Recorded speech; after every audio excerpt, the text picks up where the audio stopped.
तो सबसे पहले मैं हीलिंग के बारे में जानना चाहूँगी कि क्या ये हीलिंग फिजिकल लेवल पे है कि हमारे जो साइकोलॉजिकल इश्यूज़ हैं उनकी हीलिंग के लिए सांसों को हम यूज़ कर सकते हैं? ये जो सवाल है ये ऑडियंस इससे कनेक्ट कर पाएगी। ऐसा कहा जाता है कि जो ब्रेथ है ये हमारा एक इमोशनल कंपस है। तो हम अभी सबसे पहले इनहेल करते हैं, बहुत स्लो और डीप इनहेल। एक्सहेल, बहुत स्लो और डीप रिलैक्सेशन के साथ एक्सहेल।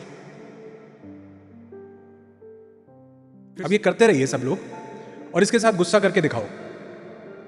चेहरे पे ऑटोमेटिकली स्माइल आ गई, क्योंकि पता है ये असंभव कार्य है। सांसों के विज्ञान के बारे में मैं ये जानना चाहती हूँ आपसे कि ये सांसों का विज्ञान क्या है? क्योंकि सांस तो हमें लगता है बहुत बेसिक सी चीज़ है, पैदा हुए हैं, सांस तो अपने आप ले ही रहे हैं। जो सांसें हैं एक इंसान की, जो एवरेज ब्रेथ वो लेता है दिन में, वो लगभग 23,000 के आसपास होती हैं।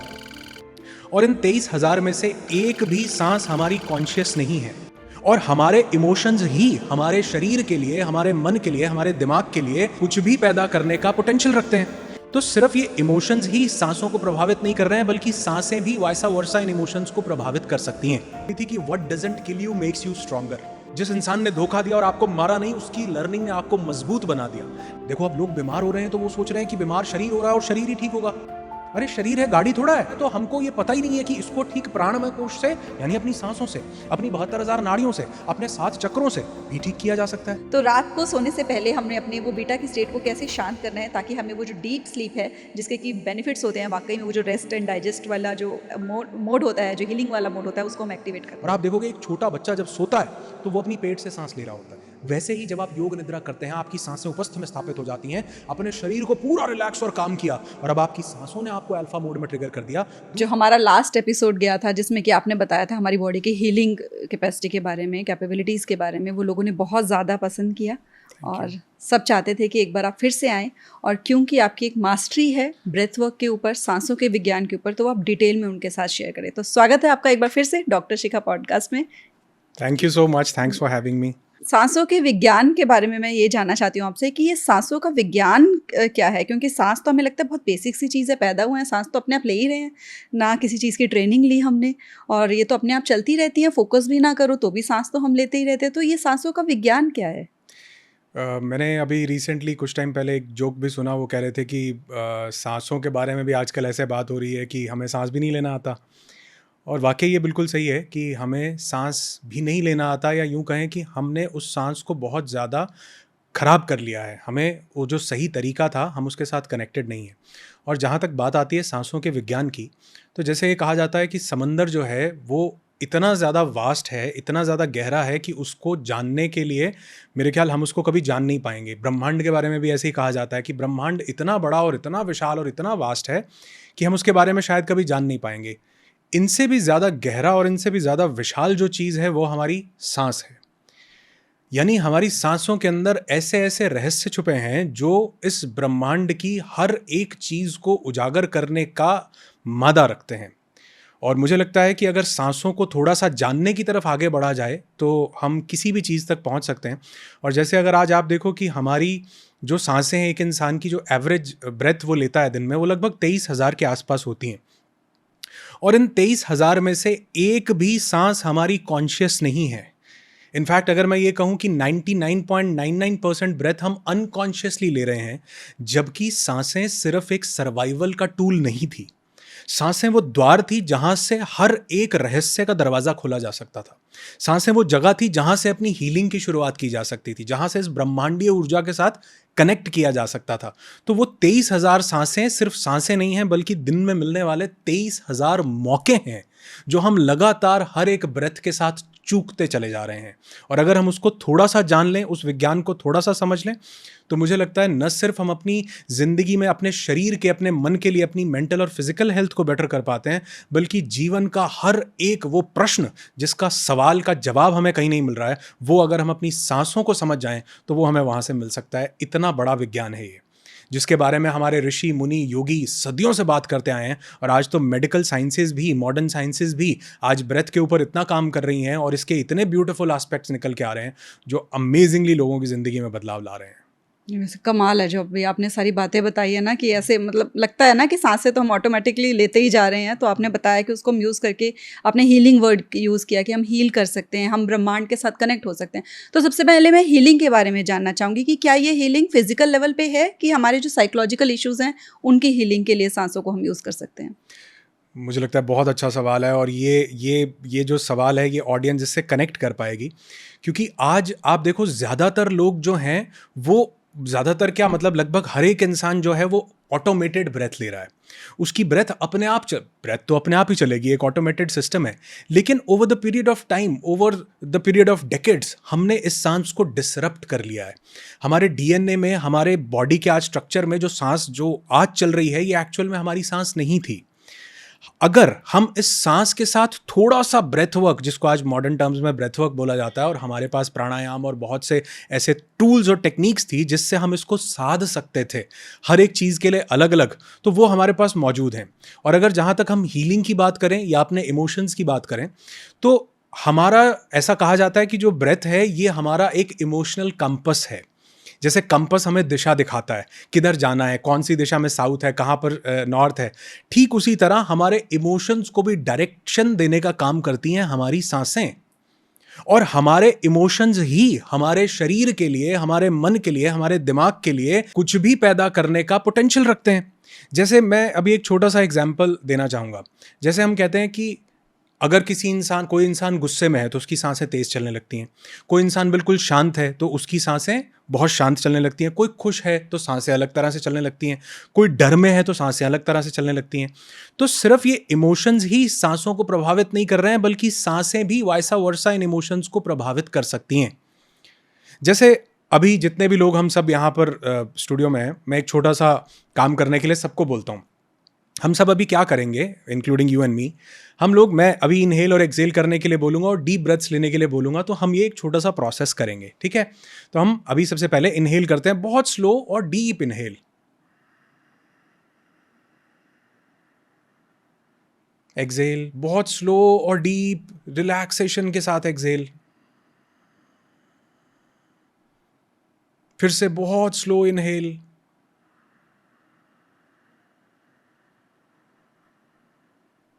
बहुत रिलैक्सेशन के साथ एक्सेल। अब ये करते रहिए सब लोग, और इसके साथ गुस्सा करके दिखाओ। चेहरे पे ऑटोमेटिकली स्माइल आ गई, क्योंकि पता है ये असंभव कार्य है। जिस स्टेट में आप पिछले 15 सेकंड में पहुंच गए, उस स्टेट में से गुस्से का निकलना बहुत ज्यादा इम्पॉसिबल है। तो यानी जो हमारे विचार हैं, हम अपने विचारों के गुलाम हैं। हमारे विचारों ने हमको सदियों से हमको ओवरटेक करके रखा हुआ है, हमको गवर्न करके, कंट्रोल करके रखा हुआ है।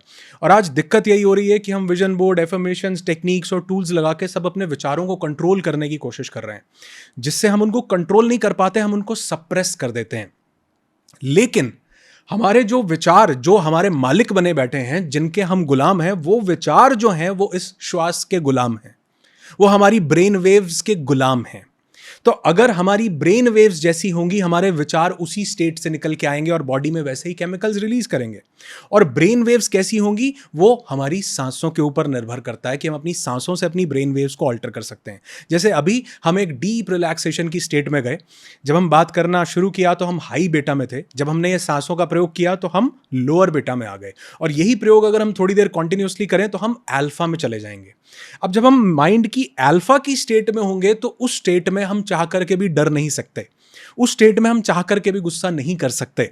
तो यानी जो हमारे इमोशंस हमारे शरीर को डिसरप्ट कर रहे हैं, बीमारियां दे रहे हैं, तो अगर हम अपनी सांसों को बदल लें तो क्यों ना हम अपने इमोशंस के ऊपर एक गवर्नेंस हासिल कर सकते हैं। वो इमोशंस जिनके हम गुलाम थे, तो कहते हैं ना कि मतलब गुरु का गुरु सुप्रीम गुरु हो जाता है, वैसे ही वो इमोशंस जो हमें गवर्न कर रहे थे, उन इमोशंस को गवर्न कर सकती हैं सांसें। तो क्यों ना सीधा सुप्रीम कोर्ट में अर्जी लगाई जाए, सीधा अपनी सांसों के ऊपर काम किया जाए कि वो हमारे इमोशंस को भी संभाल लें और वो हमारी सेहत को भी कंट्रोल में रख लें। इसीलिए सांसों को इमोशनल कंपस बोला जाता है कि अगर सही तरीका, सही टूल, सही टेक्निक पता हो तो हम न सिर्फ अपने विचारों पर, अपने शरीर में रिलीज होने वाले केमिकल्स पर, बल्कि उसके साथ साथ हम बहुत सी बीमारियों के ऊपर भी एक कंट्रोल हासिल कर सकते हैं।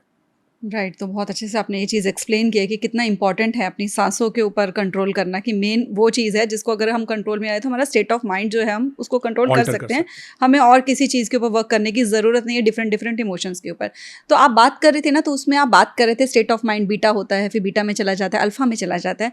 तो मैं चाहती हूँ कि आप इस पर थोड़ी सी एक बार क्लैरिटी दीजिए ऑडियंस को, ताकि हमें समझ में आए ये कि अल्फा में जाने का मतलब क्या है और अल्फा में क्यों जाना है हमें। देखो हमारे ब्रेन जो है, इसकी ब्रेन वेव्स होती हैं, ये कुछ तरंगें रिलीज़ कर रहा है, और वो तरंगें इस बेसिस पर रिलीज़ हो रही हैं कि हमारी मेंटल स्टेट क्या है। और ये तरंगें 5 तरह की हैं, जो कि बीटा से शुरू होती हैं। बीटा यानी एक ऐसी स्टेट जहाँ पर हमारा माइंड जो है ये 30 हर्ट्ज तक जाती है, बीटा की स्टेट, जहाँ पर हमारा माइंड, ये बीटा भी 2 स्टेट्स में होता है, एक हायर बीटा, एक लोअर बीटा। हायर बीटा का मतलब है जहाँ पर हम स्ट्रेस में हैं, जहाँ पर हम बहुत ज़्यादा कुछ सोच रहे हैं, चिंता कर रहे हैं, तनाव में हैं, आउटर वर्ल्ड में कुछ करने के लिए काम कर रहे हैं। अगर हम लोअर बीटा में आ जाते हैं तो लोअर बीटा का मतलब है कि अब हमने अपने माइंड को थोड़ा सा शांत कर लिया। हम काम कर रहे हैं, हम बात कर रहे हैं, हम कुछ भी कर रहे हैं, लेकिन हम तनाव में नहीं हैं।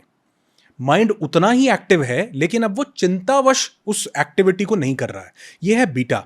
बीटा से नीचे की स्टेट में जब हम जाते हैं, इसको बोला जाता है अल्फा।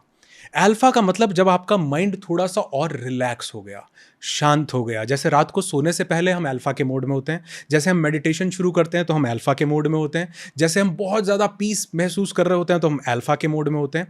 तो अगर हमारा ब्रेन बीटा से अल्फा में जाएगा तो ब्रेन वेव स्लो हो जाती हैं। बीटा में ये ऐसे हैं, अल्फा में ये स्लो हैं और स्लो हो गई, यानी ब्रेन की जो एक्टिविटी है वो एक्टिविटी थोड़ी सी काम डाउन हो गई। अल्फा के बाद स्टेट आती है थीटा की। थीटा वो स्टेट है जिसमें जब हम नींद में चले जाते हैं तो हम थीटा में चले जाते हैं, जब हम डीप मेडिटेटिव स्टेट में होते हैं तो हम थीटा में होते हैं। ये माइंड की और ज़्यादा काम स्टेट है। इस समय हम बाहर कुछ भी नहीं सोच रहे, क्या होगा, कब पॉडकास्ट शुरू होगा, कब खत्म होगा, ऑफिस कब निकलूंगा, सारा ये कुछ भी विचार नहीं है। तो अब क्या हो रहा है, बॉडी का ऑटोनॉमिक नर्वस सिस्टम, हमारा सबकॉन्शियस माइंड ही सिर्फ ऑपरेट कर रहा है, हमारा कॉन्शियस माइंड बचा ही नहीं है। थीटा के बाद स्टेट आती है डेल्टा की। ये वो स्टेट है जिसको एडवांस्ड मेडिटेटर्स एक्सपीरियंस कर पाते हैं। हमारे रिट्रीट्स में जो लोग आते हैं, जब वो डीप मेडिटेशंस में जाते हैं, वो स्टेट को एक्सपीरियंस कर पाते हैं। जब आप सोते हैं, सोते हुए जब आप बहुत गहरी नींद में चले जाते हैं, जिसको हम डीप स्लीप बोलते हैं, वो डीप स्लीप को हम डेल्टा में एक्सपीरियंस कर पाते हैं। अब इस जैसे बीटा की जो ब्रेन वेव्स थी वो लगभग 30 तक जा रही थी, डेल्टा की ब्रेन वेव्स 0.2 तक रह जाती हैं। यानी ब्रेन वेव्स का मतलब अब ब्रेन जो है कुछ एक्टिविटी नहीं कर रहा है, माइंड जो है वो सोच नहीं रहा है, ज़्यादा भटक नहीं रहा है, बिल्कुल काम है। बॉडी अपना जो सबकॉन्शियस माइंड है या जो हमारा अनकॉन्शियस स्टेट है, बॉडी सिर्फ और सिर्फ वहाँ से ऑपरेट कर रही है। और इसके बाद आती है स्टेट गामा की। ये जो गामा है, हमें ऐसा लगता है कि अब ये डेल्टा के बाद आई है तो ये 0.2 से भी नीचे जाएगी, नहीं, उसके बाद डेथ है, उसके बाद स्टेट नहीं है। उसके बाद जो गामा की स्टेट है, ये बीटा से जो 30 बीटा टच कर रहा था, ये 30 से ऊपर जाती है, ये 30 से लेके 100 तक जाती है। जैसे बीटा में हम लोग कॉन्शियस थे लेकिन हम स्ट्रेस्ड में थे, जब हम उस कॉन्शियस स्टेट में इतना ज़्यादा कॉन्शियस हो जाते हैं कि हम विचारों को हटा ही देते हैं और सिर्फ चेतना के साथ चैतन्य हो जाते हैं, तो हम गामा को एक्सपीरियंस करते हैं, जिसमें हमारी ब्रेन वेव्स 30 से शूट अप करके 40, 50, 60, 70, 100, यानी हम कॉस्मिक एनर्जी के साथ अलाइन हो जाते हैं। माइंड पूरा एक्टिव है, लेकिन एक्टिविटी में वो स्ट्रेस नहीं है, वो परेशान नहीं है, वो सांसारिक गतिविधियों में कुछ सोच नहीं रहा, वो सिर्फ उस कॉस्मिक एक्टिविटी के साथ अलाइन हो जाता है। तो ये हमारे ब्रेन की अलग अलग स्टेट्स हैं, बीटा से लेकर के गामा तक। हाई बीटा हमको स्ट्रेस का मोड देता है, अराउजल देता है, चिंता देता है, तनाव देता है। और वहीं जब हम अल्फा में, अल्फा के बाद थीटा में और थीटा के बाद डेल्टा में जाना शुरू करते हैं, तो ये हमको स्ट्रेस से रिलैक्सेशन देता है, कामनेस देता है, पीस देता है, हीलिंग देता है।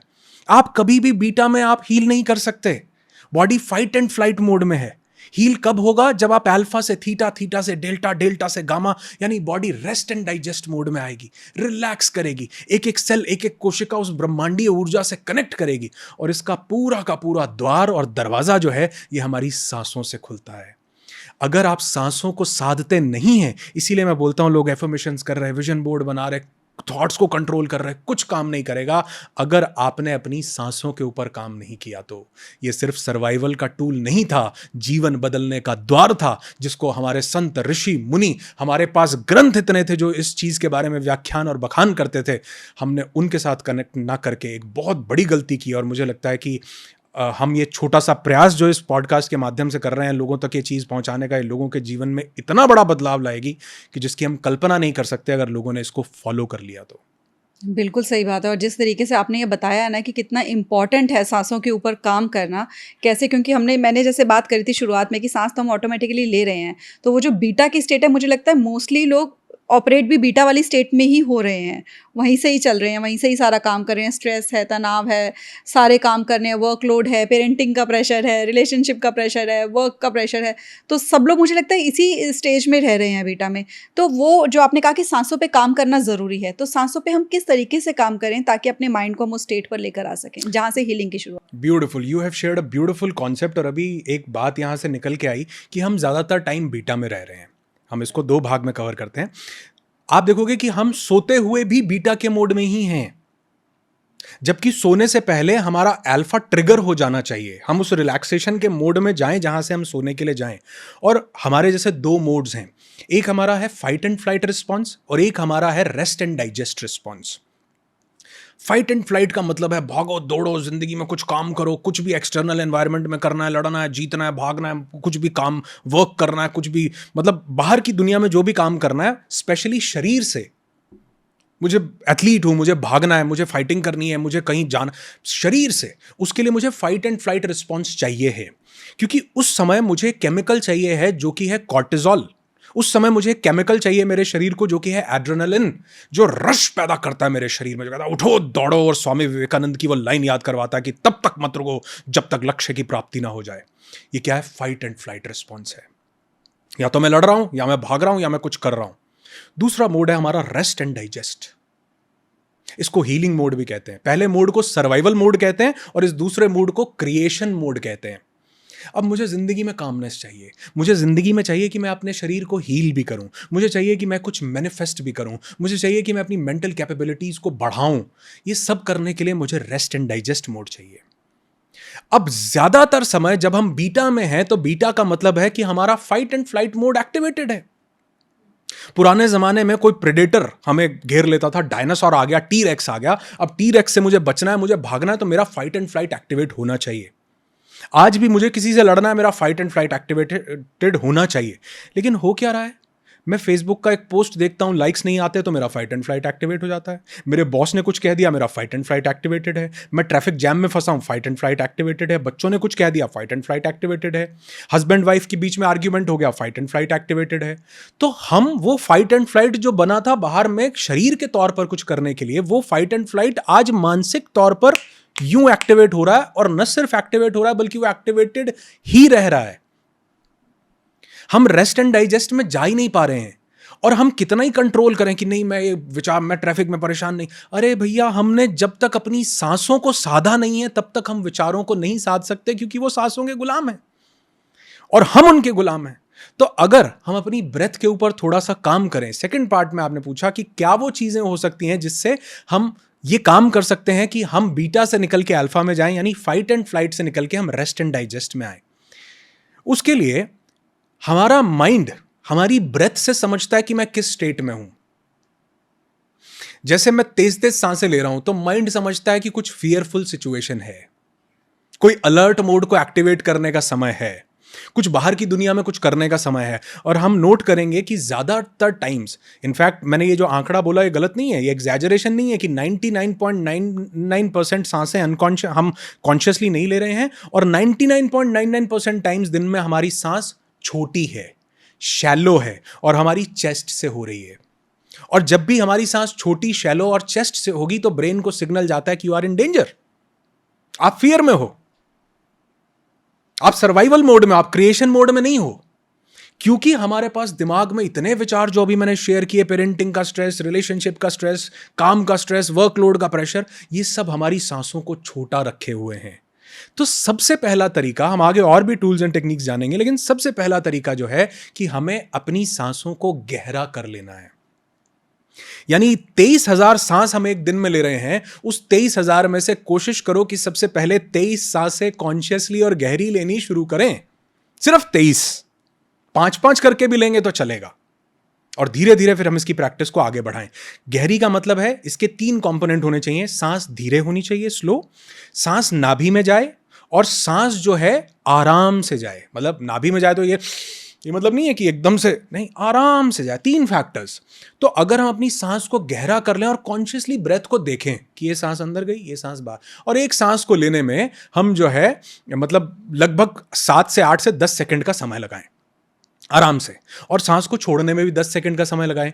तो ये हुआ हमारा डीप डायाफ्रेगमेटिक ब्रीदिंग, जिसको सोल ब्रीदिंग भी कहा जाता है। कि अगर हम इस तरीके से सांस लेंगे तो हमारा बीटा से निकल के अल्फा में आना तय हो जाएगा। और अब मैं ये नहीं कह रहा हूं जिंदगी में तनाव नहीं आएगा, पेरेंटिंग का स्ट्रेस नहीं आएगा, रिलेशनशिप आएगा, लेकिन अगर आपकी सांसें गहरी हैं तो वो वापस भी चला जाएगा। अब तो वो वापस ही नहीं जा रहा है। वो स्ट्रेस एक दिन नहीं बल्कि 6-6 महीने तक इंसान को पकड़े रहता है। 6 महीने पहले ऐसा हुआ था, तब ऐसा हुआ था, 2001 में मेरे, हमने पता नहीं कितनी पुरानी चीजें पकड़ रखी हैं, क्योंकि हम वैसे ही सांस ले रहे हैं जैसे उस समय हमारे पास हमारी सांसें थी, शैलो, चेस्ट से टाइट। और दिनचर्या में भी हम वैसी ही सांस ले रहे हैं, तो हमारा ब्रेन डिफरेंशिएट ही नहीं कर रहा कि डर रहा था तब भी ऐसी सांस थी और दिन में भी ऐसी सांस है। तो it means you are in fear, you are in danger, you are in survival mode. सांस को गहरा करो, लंबा करो, शांत करो। आप देखो, अगर ये प्रैक्टिस 23,000 में से 23 सांसें भी अगर हम ऐसी लेनी शुरू कर दें, तो आप देखो दिन भर में हम उस अल्फा मोड को ज़्यादा ट्रिगर करेंगे और अपने माइंड को, बॉडी को हर आयाम में कॉन्कर कर पाएंगे। तो अभी जो आप बात कर रहे थे ना, तो उसमें मैंने एक चीज़ ऑब्जर्व की कि आपने बोला कि इनहेल हमको गहरा डीप ब्रेथ करनी है, इनहेल करना है, बेली ब्रीदिंग करनी है, और उसके बाद उसको एक्सहेल भी आराम से करना है। तो इसका मतलब मुझे ये मैंने ऑब्जर्व किया कि एक्सहेल पे भी हमको स्ट्रेस करना है, उसकी भी एक इम्पॉर्टेंस है। तो इनहेल के साथ साथ एक्सहेल की क्या इम्पोर्टेंस है? बहुत बढ़िया, मतलब ये एक बहुत बढ़िया क्लैरिटी देगा, क्योंकि इस पे लोग कम बात कर रहे हैं। इसके 2 एस्पेक्ट्स हैं। पहला तो ये कि हमारी ब्रीदिंग सिंक्रोनाइज्ड होनी चाहिए। हम इसको बोलते हैं कोहेरेंट ब्रीदिंग। कोहेरेंस का मतलब है कि जिस मात्रा में हम इनहेल कर रहे हैं उसी अमाउंट में हम लोग एक्सहेल करें। तो जब इनहेल और एक्सहेल बराबर होगा तो इसको हम लोग बोलते हैं साइन वेव ब्रीदिंग। एक परफेक्ट साइन बनता है, इनहेल एक्सहेल, परफेक्ट साइन बनता है। और जब ये परफेक्ट साइन बनता है, यही परफेक्ट साइन हमको एक रिदम में लेकर के आता है, हमारी पूरी बॉडी को एक कोहेरेंट स्टेट में लेकर के आता है। और जैसे कि हम अपने वीक लॉन्ग रिट्रीट जो हमारा नो दाई सेल्फ होता है, उसमें भी हमारे पार्टिसिपेंट्स जब ब्रेथ वर्क करते हैं, तो उस ब्रेथ वर्क में बहुत ज़रूरी होता है कि हार्ट और ब्रेन को कोहेरेंट किया जाए मेडिटेटिव स्टेट को अचीव करने के लिए। और उस हार्ट एंड ब्रेन के कोहेरेंस को बनाने के लिए भी इनहेल और एक्सहेल बराबर होना चाहिए। वैसे बहुत सी अलग अलग टेक्निक्स हैं, बहुत डिफरेंट तरीके होते हैं, लेकिन अगर हमारा इनहेल और एक्सहेल बराबर होगा, 5 सेकंड का इनहेल, 5 सेकंड का एक्सहेल, 5 सेकंड का इनहेल, तो वो क्या होगा, वो हमारी ब्रीदिंग को कोहेरेंट करेगा। और दूसरा, अगर हमने सिर्फ सांस लेने पर ही ध्यान दिया, छोड़ने पर नहीं दिया, तो हम क्या करते हैं, अगर हमने सांसों को एकदम से तेज छोड़ा तो उससे जो कार्बन डाइऑक्साइड रिटेंशन है वो प्रॉपरली नहीं हो पाएगा। और कार्बन डाइऑक्साइड हमारे लिए एक बहुत इंपॉर्टेंट एस्पेक्ट है। तो हमारे लिए तो ऑक्सीजन इंपॉर्टेंट है मैम। कार्बन डाइऑक्साइड भी उतना ही इंपॉर्टेंट है। मतलब ऐसा नहीं है कि हमको, जैसे हम कई बार नाड़ियों की बात करते हैं और मैं कई बार किसी वीडियो में बोल देता हूं कि चंद्र नाड़ी से हमको मेंटल रिलैक्सेशन मिलती है, और लोग 24 घंटे चंद्र नाड़ी एक्टिवेट करने लग जाएं तो वो जो सूर्य तत्व है उसकी कमी हो जाएगी, पित्त जो है कम हो जाएगा, डाइजेशन प्रॉपर नहीं होगा, मेटाबॉलिज्म प्रॉपर नहीं होगा, हार्ट रेट सिंक्रोनाइज नहीं होगा। ठीक उसी तरह एक्सहेल भी उतना ही इंपॉर्टेंट है, क्योंकि जब हम सिंक्रोनाइज्ड इनहेल और एक्सहेल करते हैं, एक्सहेल जब हम स्लो करेंगे तो जो कार्बन डाइऑक्साइड रिटेंशन है, हमने स्लो एक्सहेल किया तो कार्बन डाइऑक्साइड हमारी बॉडी में जो उसका रिटेंशन वो भी इंप्रूव होता है। कार्बन डाइऑक्साइड क्यों जरूरी है? हमारा जो हीमोग्लोबिन है, हमारा हीमोग्लोबिन हमारी ऑक्सीजन को कैरी करता है और उसको हमारे टिश्यू में जाकर रिलीज करता है। हमारे टिश्यू जो है उस ऑक्सीजन को फिर एब्जॉर्ब करते हैं, और उससे फिर जो हमारे सेल का जो माइटोकॉन्ड्रिया का प्रोसेस है, जो एनर्जी प्रोड्यूस करता है, जो एटीपी जो बनाता है, वो प्रोसेस शुरू होता है। यानी हमारे सेल्स जो है एनर्जी कैसे बना रहे हैं कि हमारा हीमोग्लोबिन ऑक्सीजन को ले जाकर के सेल में रिलीज, इसको बोहर इफेक्ट बोलते हैं। अब अगर हमारे पास कार्बन डाइऑक्साइड प्रॉपर नहीं है तो हमारा हीमोग्लोबिन हमारी ऑक्सीजन को टिश्यू में छोड़ता ही नहीं है। ओह, ऑक्सीजन को टिश्यू में छोड़ने के लिए कार्बन डाइऑक्साइड चाहिए। अगर कार्बन डाइऑक्साइड रिटेंशन हम लोग करते हैं, टॉलरेंस हमारा, हमने सही टॉलरेंस कार्बन डाइऑक्साइड का डेवलप किया बॉडी में, तो हमारी बॉडी जो है, वो टिश्यूज जो हैं, वो सेल्स जो हैं, वो उस ऑक्सीजन को प्रॉपरली एब्जॉर्ब कर पाते हैं। और दुनिया की कोई भी बीमारी हाइपर ऑक्सीजनेटिव एनवायरनमेंट में नहीं रह सकती। इनफैक्ट हमारे सेल्स जो लगातार गलत बीमारियों की वजह से म्यूटेट हो रहे हैं, जो लाइफस्टाइल डिजीजेस जिनको आज हम बोल देते हैं, उनको भी हम कम कर सकते हैं अगर हमारे सेल प्रॉपरली हाइपर ऑक्सीजनेटिव एनवायरनमेंट में रहें, उनको ऑक्सीजन प्रॉपरली मिले। वो कब मिलेगी? जब हमारे पास कार्बन डाइऑक्साइड सही मात्रा में हमारी बॉडी के पास होगा और हमारी बॉडी का CO2 tolerance, carbon dioxide tolerance सही होगा। और वो कब होगा? जब हम स्लो एक्सेल करेंगे, कि हम स्लो इनहेल कर रहे हैं, हमने अपनी बॉडी को पूरा टाइम दिया ब्रेथ को अंदर लेकर के जाने का, इनहेल करने का, प्राणवायु को लेने का, और फिर हमने उसको धीरे धीरे एक्सेल किया ताकि कार्बन डाइऑक्साइड भी उसी बराबर मात्रा में रिलीज हो हमारी बॉडी के अंदर रहते हुए भी, और धीरे धीरे हमारे शरीर से बाहर निकले। So this is a very important factor. Carbon dioxide सही होगा, हमारा ऑटोनॉमिक नर्वस सिस्टम सही होगा। कार्बन डाइऑक्साइड सही होगा, हमारी बॉडी का जो CNS, जो पैरासिम्पैथेटिक और सिंपैथेटिक नर्वस सिस्टम का जो कॉम्बिनेशन हमारा शरीर बनाता है, वो परफेक्टली बना पाएगा। और ये तब होगा जब हम इनहेल और एक्सहेल एक साइन वेव ब्रीदिंग पैटर्न के साथ करेंगे, और एक एक सेल तक, एक एक टिश्यू तक हम ऑक्सीजन को सही से पहुंचाएंगे। राइट, तो जैसे आपने बताया कि हमको एक्सहेल पे भी वर्क करना है, क्योंकि कार्बन डाइऑक्साइड भी हमारे लिए इतना इंपॉर्टेंट होता है। मैंने ये कभी नहीं मुझे मालूम था कि इतना ज़्यादा इंपॉर्टेंट होता है कार्बन डाइऑक्साइड, क्योंकि हमें तो यही लगता था कि ऑक्सीजन इनहेल करो और कार्बन डाइऑक्साइड को एक्सहेल हमको करना होता है। तो इतनी इंपॉर्टेंस है उसकी, तो क्या उसको रिटेन करने के लिए आपने कहा कि हाइपर ऑक्सीजनेटिव जो एनवायरनमेंट है वो बहुत ज़रूरी है, तो उसको मेंटेन करने के लिए हमको सिर्फ ये जो हम ब्रीदिंग करेंगे, जैसे आपने स्लो कहा कि वो एक रिदम में होनी चाहिए, तो वो उससे मेंटेन हो जाएगा? दो फैक्टर्स ऐसे हैं जो कार्बन डाइऑक्साइड टॉलरेंस को हमारी बॉडी में बढ़ा सकते हैं।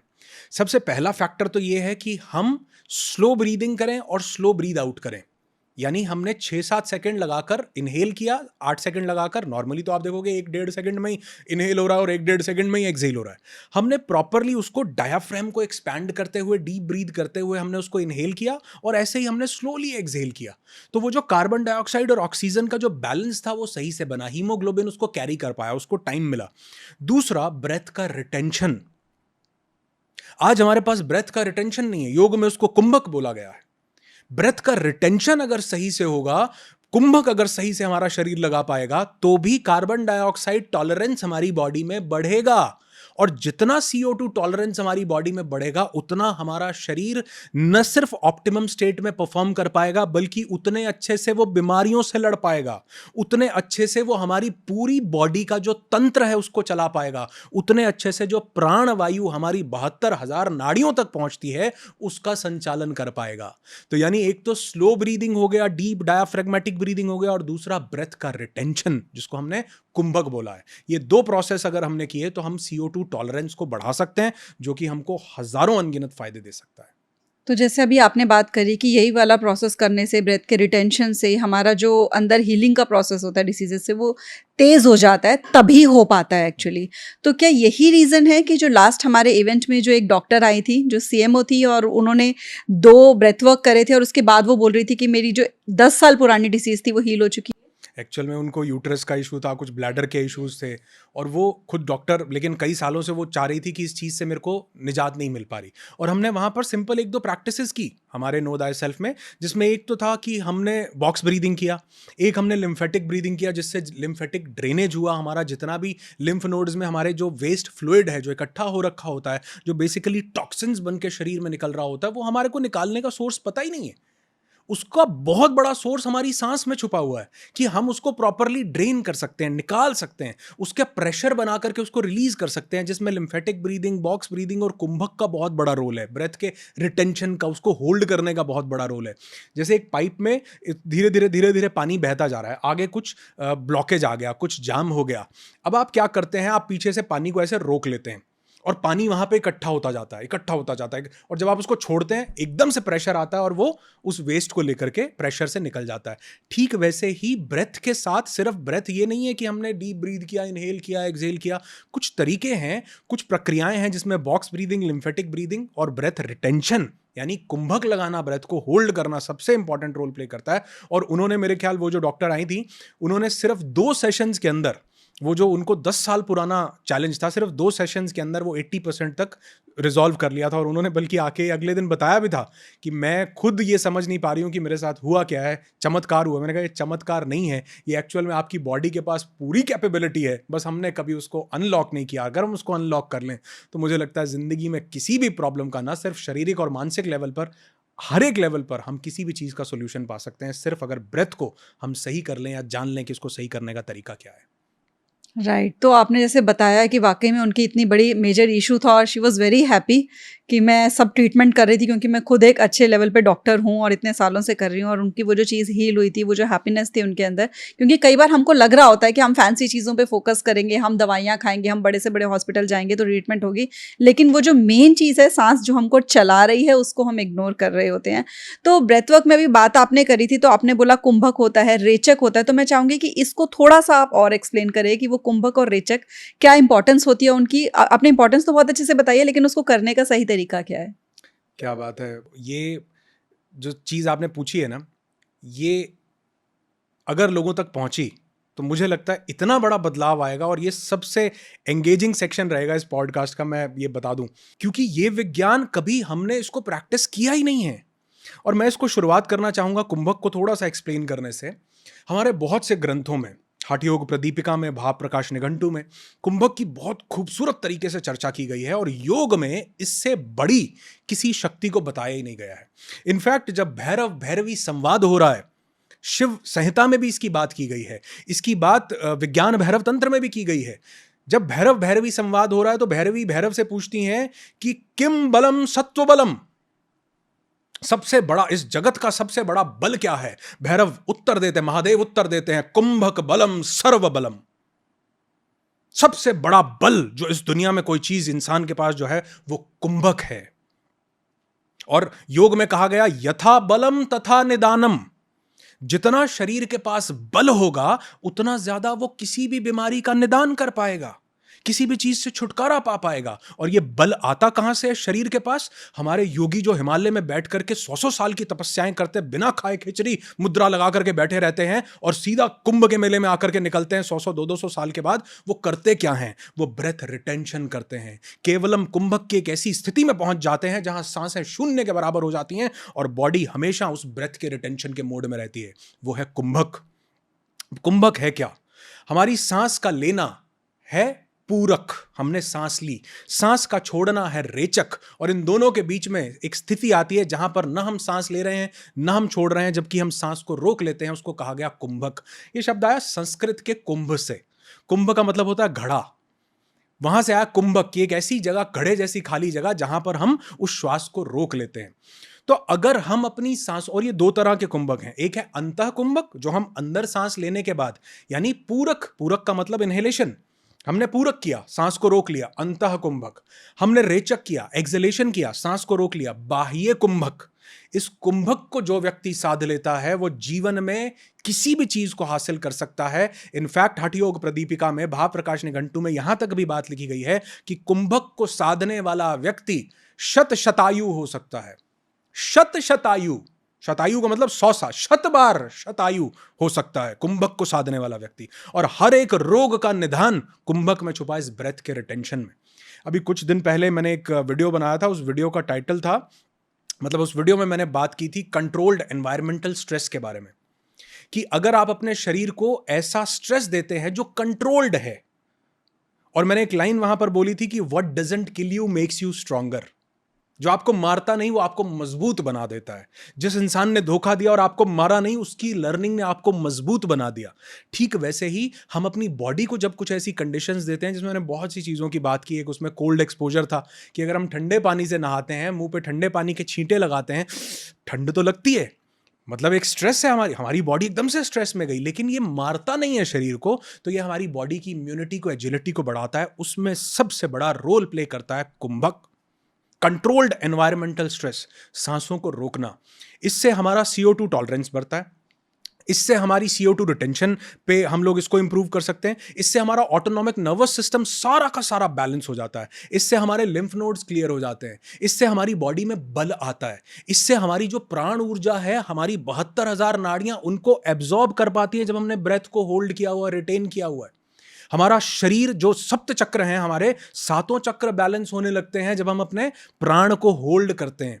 और आप देखो कि आप दिनचर्या में भी अगर देखो तो कभी भी हमको कोई जोर वाला काम करना होता है ना, तो हम कुंभक लगाते हैं, लेकिन हमें पता नहीं है, हमें इस टेबल को उठाना है, हम क्या करेंगे? हम सांस को रोकेंगे, एक बंद लगाएंगे, बंद लगाने के बाद हम सामान को उठाएंगे। और आप देखो, हम अक्सर बोलते हैं ये मजदूर जो लोग काम कर रहे हैं, जो लोग बेचारे, आप उनको कभी खाना देखोगे? आप उनका, आप न्यूट्रिशन की हम बात, खाना देखोगे कभी आप उनका? उनके पास 2 सूखी रोटी होती है, 2 मिर्ची होती है, प्याज होता है, उसको ऐसे मुक्का मार के तोड़ते हैं और उसी के साथ रोटी खा। क्या न्यूट्रिशन जा रहा है उसमें? लेकिन वो दिन भर कुंभक लगाता है, दिन भर वो जोर लगा रहा है और दिन भर वो अपनी ब्रेथ को रिटेन कर रहा है। वो जो ब्रेथ का रिटेंशन है वो उसको सबसे बड़ा न्यूट्रिशन दे रहा है। हमारे योग में तो ये भी बोला गया, हमारे शास्त्रों में ये बोला गया कि वो लोग जो कुंभक की प्रक्रिया लगाकर, साथ ही खेचरी मुद्रा अपनी टंग को रोल करके अपने अपर पैलेट से लगा के, वो योगी जो 100 सालों तक बैठ, क्या न्यूट्रिशन मिल रहा है?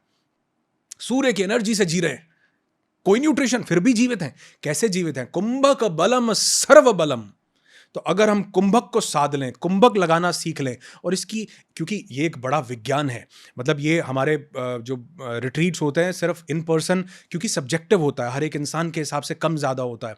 जैसे हार्ट के पेशेंट्स को कुंभक नहीं लगाना चाहिए, वो लोग जिनको ब्रेथ की प्रॉब्लम है कुंभक नहीं लगाना चाहिए, जिनको बीपी है, हाई बीपी है, कुंभक नहीं लगाना चाहिए, प्रेग्नेंट लेडीज़ को कुंभक नहीं लगाना चाहिए, बाकी सबको लगाना चाहिए। अब इसका सबसे आसान तरीका जो है जिससे शुरुआत करनी चाहिए, क्योंकि कुछ लोग ये सुन के क्या करते हैं कि अब सांस लिया, रोक के बैठे रहते हैं, मेरा टाइमर क्या हो गया, मेरा 3 मिनट का, मेरा 2 मिनट का कुंभक, मेरा 1 मिनट, और अपने से ही कंपटीशन चल रहा। नहीं, अपनी बॉडी को ट्रेन करना है। तो सबसे पहले कुंभक क्या करना है? सबसे पहला इसका स्टेज है कि आप सांस लीजिए, सांस छोड़िए, और उन दोनों के बीच में जो गैप है उसको ऑब्जर्व करो। विज्ञान भैरव तंत्र में महादेव ने, भैरव ने भैरवी को यहां तक बोला है कि अगर आध्यात्मिकता की चरम सीमा पर जाना है, अगर अपने आप को तुरीय अवस्था में, यानी वो जो 4th डिमेंशन है हमारा, अगर तुरीय अवस्था में लेकर के जाना है, तो कुंभक का प्रयास हमको उस मन से बाहर निकाल देता है और उस परम तत्व से कनेक्ट करवाता है। तो सबसे पहला तरीका, सांस ले रहे हैं, छोड़ रहे हैं, इन दोनों के बीच में एक सटल सा गैप आता है। सांस ली, छोड़ी, इसके बीच में बहुत बार इसको ऑब्जर्व करने से शुरुआत करनी है। इसके बाद इसको 2-3 मिनट ऑब्जर्व कीजिए। उसके बाद क्या करना है? उसके बाद हम इस ब्रीदिंग को बोलते हैं बॉक्स ब्रीदिंग। लोगों के समझने के लिए बड़ा आसान हो जाता है। जैसे एक बॉक्स होता है, उसके 4 अलग अलग एंगल्स हैं, वैसे ही बॉक्स ब्रीदिंग में inhale, hold, exhale, hold, inhale, hold, exhale, hold. और ये बॉक्स ब्रीदिंग बराबर होनी चाहिए। इसकी शुरुआत होती है 4 या 5 सेकंड से, यानी 4-5 सेकंड का इनहेल, 4-5 सेकंड का होल्ड, 4-5 सेकंड का एक्सहेल, 4-5 सेकंड का होल्ड। पहले आपने पूरक किया, फिर अंतः कुंभक लगाया, फिर आपने रेचक किया, फिर बाह्य कुंभक लगाया, फिर आपने इनहेल, फिर कुंभक, फिर एक्सहेल, फिर कुंभक। तो ये एक साइकिल होता है। तो अगर आप 5 मिनट भी बॉक्स ब्रीदिंग करते हैं तो आपके शरीर को इसके इतने बेनिफिट्स मिलते हैं। और वो जिन लेडी की आप बात कर रहे हो, उन्होंने बॉक्स ब्रीदिंग और लिम्फेटिक ब्रीदिंग से ही शुरुआत की थी। कंट्रोल्ड ब्रीदिंग से सोल ब्रीदिंग उसके बाद हम बाद में गए थे, इससे ही उनको 80% रिलीफ लगने लगा था 2 दिन में। तो कुंभक यानी सांसों का रिटेंशन, इस कुंभ में उस सांस को रोकना, जितना इनहेल उतना होल्ड, उतना एक्सहेल उतना होल्ड, ये सबसे पहली प्रक्रिया होती है। लेकिन मैं ज्यादातर लोगों को बोलता हूं इसके बाद का चरण कि जो बाह्य कुंभक है वो नहीं लगाओ, पहले 1 महीने सिर्फ अंतः कुंभक ही लगाओ। इनहेल 5 सेकंड का, 5 सेकंड का होल्ड, 5 ही सेकंड का एक्सहेल। और अगर आप 10 सेकंड कर सको, ये 5 मैं इसलिए बोल रहा हूं क्योंकि ये बहुत मिनिमम लेवल पर बोल रहा हूं। अगर आप 10 कर सकते हो 10 करो, लेकिन शरीर के साथ हट नहीं करना, जोर जबरदस्ती नहीं करने की 10 सेकंड आप होल्ड करो और फिर जब आप एक्सहेल करते हो तो एकदम नहीं, ऐसे एक्सहेल नहीं होना चाहिए। एक्सहेल जब आपका हो रहा है बहुत आराम से, तो अगर आप ये बिना शरीर को तंग किए 1 मिनट का भी कर सकते हो तो इसका मतलब आपने किसी जन्म में इसकी सिद्धियां की हैं, आपको ये प्राप्त है, तो आप वहां से करो। लेकिन मैं बोलता हूं 5 सेकंड से शुरुआत कीजिए, धीरे धीरे इसको 1 हफ्ता 5 सेकंड, अगला हफ्ता 7 सेकंड, 2 सेकंड से बढ़ाते जाओ, तीसरा हफ्ता 9 सेकंड, चौथा हफ्ता 11 सेकंड, यानी 1 महीने बाद आप 11 सेकंड का कुंभक होल्ड कर रहे हैं। तो ये प्रोसेस अगर हम पहले उस स्थान, रिक्त स्थान को देखने से शुरुआत करें और फिर उसके बाद हम होल्ड करने से, सिर्फ अंतः कुंभक, बाह्य नहीं, इनहेल, होल्ड, एक्सहेल, और इसके बाद स्टेज आती है अगर हम इसको अनुलोम विलोम के साथ कंबाइन कर दें। अनुलोम विलोम नाड़ी शोधन बनता ही तब है जब इसमें कुंभक ऐड होता है, अदरवाइज वो सिर्फ एक ब्रेथ की एक्टिविटी है।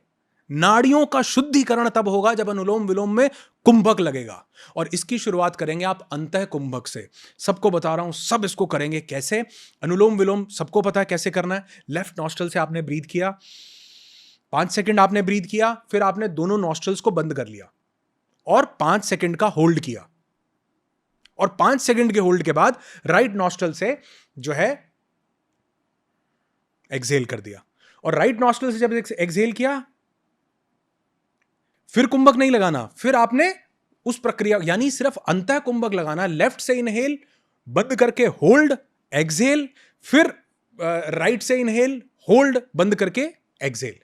तो ये अंतः कुंभक लगाने से शुरुआत करें, और फिर अगर हम कभी आगे हमने इस बारे में चर्चा की तो फिर इसके आगे के स्टेप्स भी बताऊंगा कि कैसे आप इस कुंभक को और ज़्यादा साध सकते हैं। लेकिन एक चीज़ याद रखिए, कुंभक बलम सर्व बलम, अगर इस प्रक्रिया को साध लिया तो मैं कहता हूं हर मेंटल, आज कितने लोग हमारे पास रिट्रीट्स में आते हैं, सिंजोफ्रेनिया है, ओसीडी है, पता नहीं किस किस तरह के मेंटल इश्यूज लोगों के साथ चल रहे हैं, और सिर्फ कुंभक को वो लोग साध लेते हैं और अपने जीवन में हर चीज़ से मुक्ति पा जाते हैं। इतनी पावरफुल चीज़ है।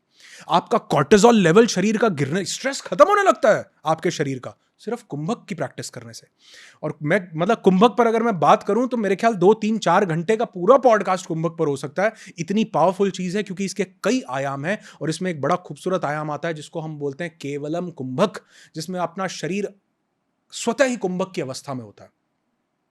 मेडिटेशन जब आप करते हैं, मेडिटेट करते करते एक ऐसी स्टेट आएगी, आप देखोगे कि सांस बहुत शैलो, बहुत छोटी हो गई। उसका ये मतलब नहीं सांस छोटी, उसका मतलब आप कुंभक की अवस्था में हो। उसको केवलम कुंभक कहा गया है। उसको भी हम साधते हैं, लेकिन उसकी एक प्रैक्टिस है, धीरे धीरे कैसे मेडिटेटिव स्टेट में जाके कैसे ब्रेथ वर्क करना है। इसीलिए अत्यंत सर्वत्र वर्जते, कोई भी चीज अति नहीं करनी और कोई भी चीज की शुरुआत हाई लेवल से नहीं करनी। 5 सेकंड का कुंभक लगाइए, देखिए कैसे जीवन में चमत्कार होने लगता है। कार्बन डाइऑक्साइड टॉलरेंस के ऊपर हमें काम करना है, हमें कुंभक के ऊपर काम करना है। आपने बहुत सारी चीज़ें बताई। बात करते करते आप बीच में एक जगह कह रहे थे कि ये सूर्य नाड़ी है, ये चंद्र नाड़ी है, तो इसको अगर हम करेंगे तो पित्त जो है हमारा वो नहीं बढ़ पाएगा बिल्कुल भी, उससे भी बीमारियां हो जाएंगी। तो मैं चाहती हूँ कि इसके बारे में भी थोड़ा सा और डिटेल में बताएं कि जो लेफ्ट और राइट नॉस्ट्रिल का जो साइंस है ये क्या है। देखो, सबसे बड़ा साइंस ही, पहले तो विज्ञान जो है वो स्वर का ही है। स्वर का मतलब जो हमारी सांसें चल रही हैं, और इस स्वर के विज्ञान में एक बहुत अहम योगदान निभाती हैं हमारी लेफ्ट और राइट नॉस्ट्रल। हमारी बॉडी के अंदर हमको ऐसे तैत्तरीय उपनिषद में हमारे पास एक वर्णन आता है जहाँ पर हमारे शरीर के 5 कोशों की बात की जाती है, जिसमें सबसे पहला अन्नमय कोश, दूसरा प्राणमय कोश, तीसरा मनोमय कोश, चौथा विज्ञानमय कोश और 5वां आनंदमय कोश। अब हमें लगता है कि हम सिर्फ एक फिजिकल एंटिटी हैं, हम सिर्फ एक शरीर हैं, लेकिन शरीर हमारा अन्नमय कोश है जो स्थूल शरीर है हमारा। उसके बाद हमारे पास एक और कोश है जिसको हमने प्राणमय कोश बोला।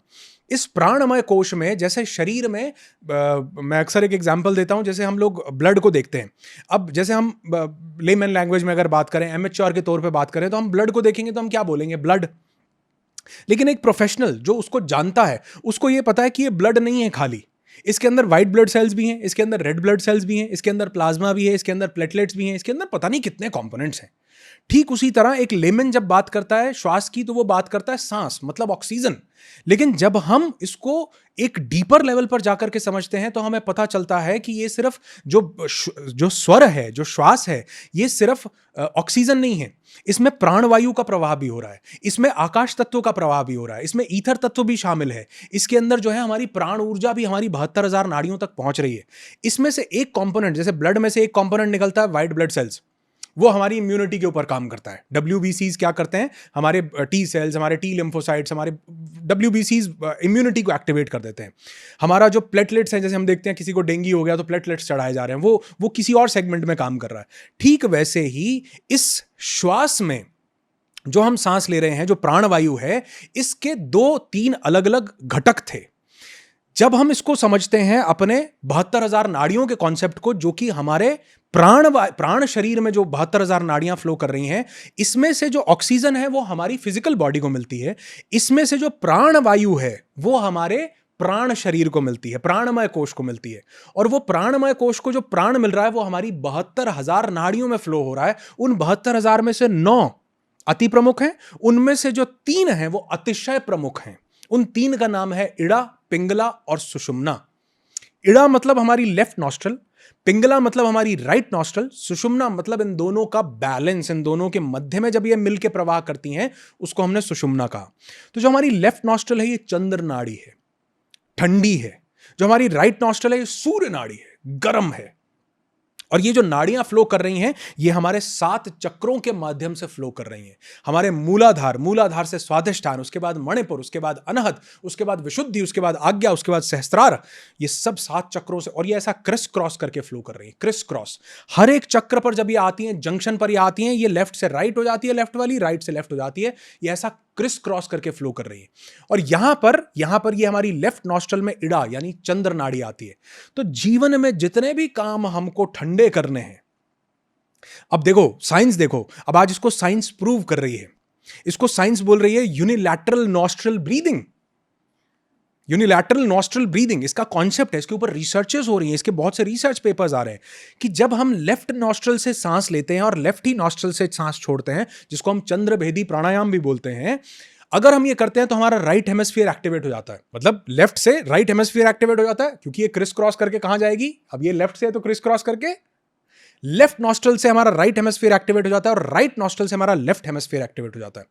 तो अगर हम लेफ्ट नॉस्ट्रल से सांस ले रहे हैं तो राइट हेमिस्फीयर एक्टिवेट हुआ, इसका मतलब क्या है, राइट हेमिस्फीयर क्या काम कर रहा है, राइट हेमिस्फीयर हमको इमोशन से कनेक्ट करवा रहा है, राइट हेमिस्फीयर हमको पीस दे रहा है, राइट हेमिस्फीयर जो है हमको क्रिएटिविटी दे रहा है।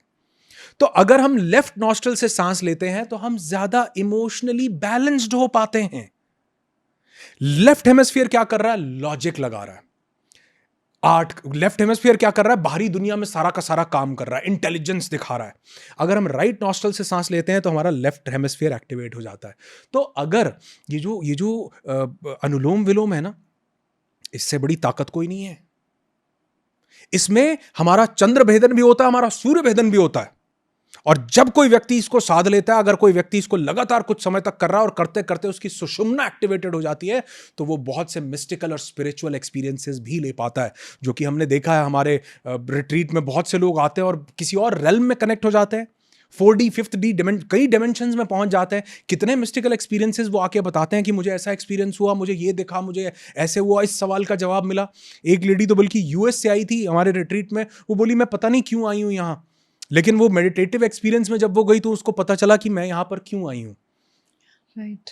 तो ये सिर्फ लेफ्ट और राइट नहीं था, बल्कि अगर हम लेफ्ट से सांस लेते हैं तो ये हमारे शरीर को न सिर्फ ठंडक देता है, हमारे राइट हेमिस्फीयर को एक्टिवेट करता है, हमारे पूरे ऑटोनॉमिक नर्वस सिस्टम को काम करता है जब हम राइट से सांस लेते हैं। इसीलिए जैसे दिन और रात बनाए, ठंडी और गर्मी बनाई, हमारे शरीर के लिए भी पूरे दिन में आप देखोगे 45 मिनट से लेकर के 1 घंटे तक हमारी लेफ्ट नॉस्ट्रल चलती है, हम यहां से सांस लेते हैं, उसके बाद ये शिफ्ट हो जाती है और राइट नॉस्ट्रल चलती है, हम यहां से सांस लेते हैं।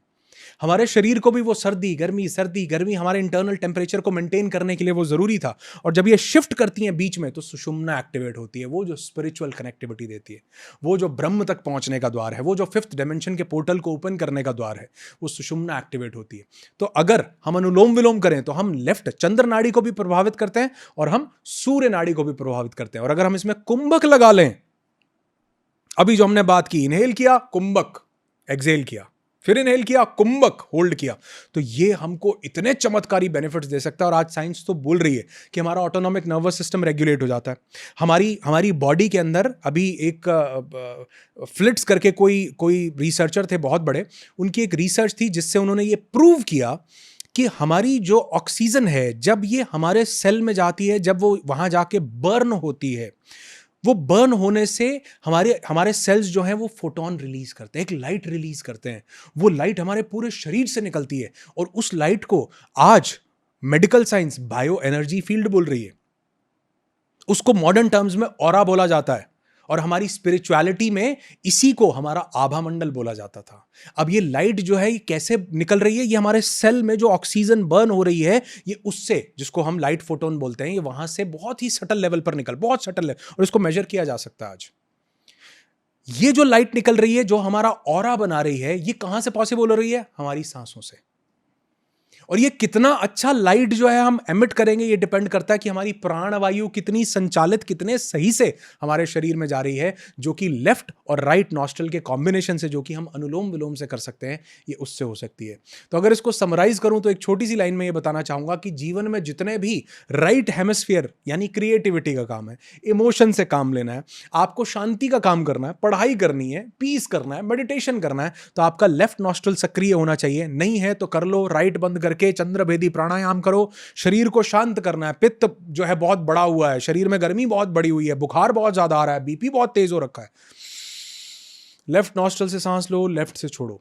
राइट करवट ले लेंगे। आपकी आर्म पिट, यहां पर हमारी जो मैंने बोला ना 9 नाड़ियां हैं, इड़ा, पिंगला, सुषुम्ना, उसके अलावा कुहू, उसके अलावा पुहू, उसके अलावा चंद्रघंटा, उसके अलावा यशस्विनी, बहुत सी ऐसी नाड़ियां हैं जो और 9 प्रमुख नाड़ियों में आती हैं।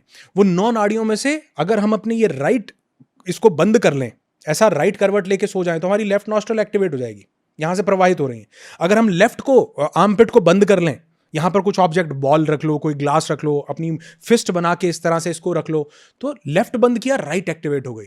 तो यानी जिंदगी में जो भी काम आपको लेफ्ट ब्रेन से करने हैं, उसके लिए आपकी राइट नॉस्ट्रल एक्टिवेट होनी चाहिए। लेफ्ट ब्रेन का मतलब बाहर के काम, लड़ना भिड़ना, कोई एक्सरसाइज करनी, कोई शरीर में खाना पचाना है, पित्त का काम करना है, आपकी राइट नॉस्ट्रल एक्टिवेट होनी चाहिए। शांत, मेडिटेशन, पढ़ाई, दिमाग का काम, breath work, relax, left nostril activate होनी चाहिए। तो अगर हम इसका एक बैलेंस कर लें शरीर में, तो हम किसी भी चीज़ को, असाध्य से असाध्य बीमारियों को भी लोगों ने साधा है, ठीक किया है, सिर्फ इस लेफ्ट और राइट नॉस्ट्रल के कॉम्बिनेशन को सही करके। राइट, तो आपने इतने अच्छे से एक्सप्लेन किया है राइट और लेफ्ट नॉस्ट्रिल को कैसे करना है। तो थोड़ी सी चीज़ें मैं चाहती थी कि जो आमतौर पे लोगों के सवाल होते हैं इससे रिलेटेड, तो थोड़ा सा और उनको क्लियर हो जाएगा। कुछ एक चीज़ें मैं आपसे पूछूंगी, बस मैं चाहूँगी कि आप मुझे उसमें बस ये बता दें कि इसमें लेफ्ट नॉस्ट्रिल होनी चाहिए कि राइट होनी चाहिए। दो हस्बैंड वाइफ बात कर रहे हैं और किसी इशू को रिजॉल्व करना चाह रहे हैं, तो कौन सी नॉस्ट्रिल एक्टिवेट होनी? हमें जिंदगी के किसी भी इशू को रिजॉल्व करना है तो हमारी लेफ्ट नॉस्ट्रल एक्टिवेटेड होनी चाहिए, क्योंकि लेफ्ट नॉस्ट्रल राइट ब्रेन से कनेक्टेड है। ये हमारे इमोशंस का, हमारी क्रिएटिविटी का, हमारे पीस का सेंटर है। किसी भी चीज़ का डिसीजन, अगर आप गुस्से से, आप मान लो बॉक्सिंग आप कर रहे हो, अब आपको पंच, तो आपको क्या करना है, शरीर में गर्मी चाहिए, उसके लिए राइट। अगर शांति से कोई डिसीजन सॉल्व करना है, तरीके से उसका हल निकालना है, इमोशनल ब्रेन बैलेंस हो, तो लेफ्ट नॉस्ट्रल एक्टिवेट होनी चाहिए। और कोई इंटरव्यू के लिए जा रहा है या किसी क्लाइंट के साथ मीटिंग है, तो कौन सी होनी चाहिए?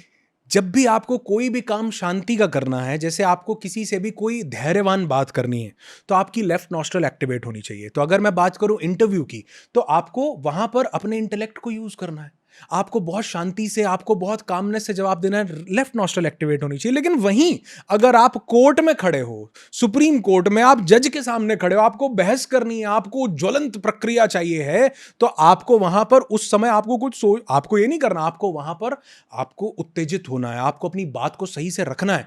तो आपको इन दोनों के बैलेंस के साथ राइट नॉस्ट्रल एक्टिवेट करनी है।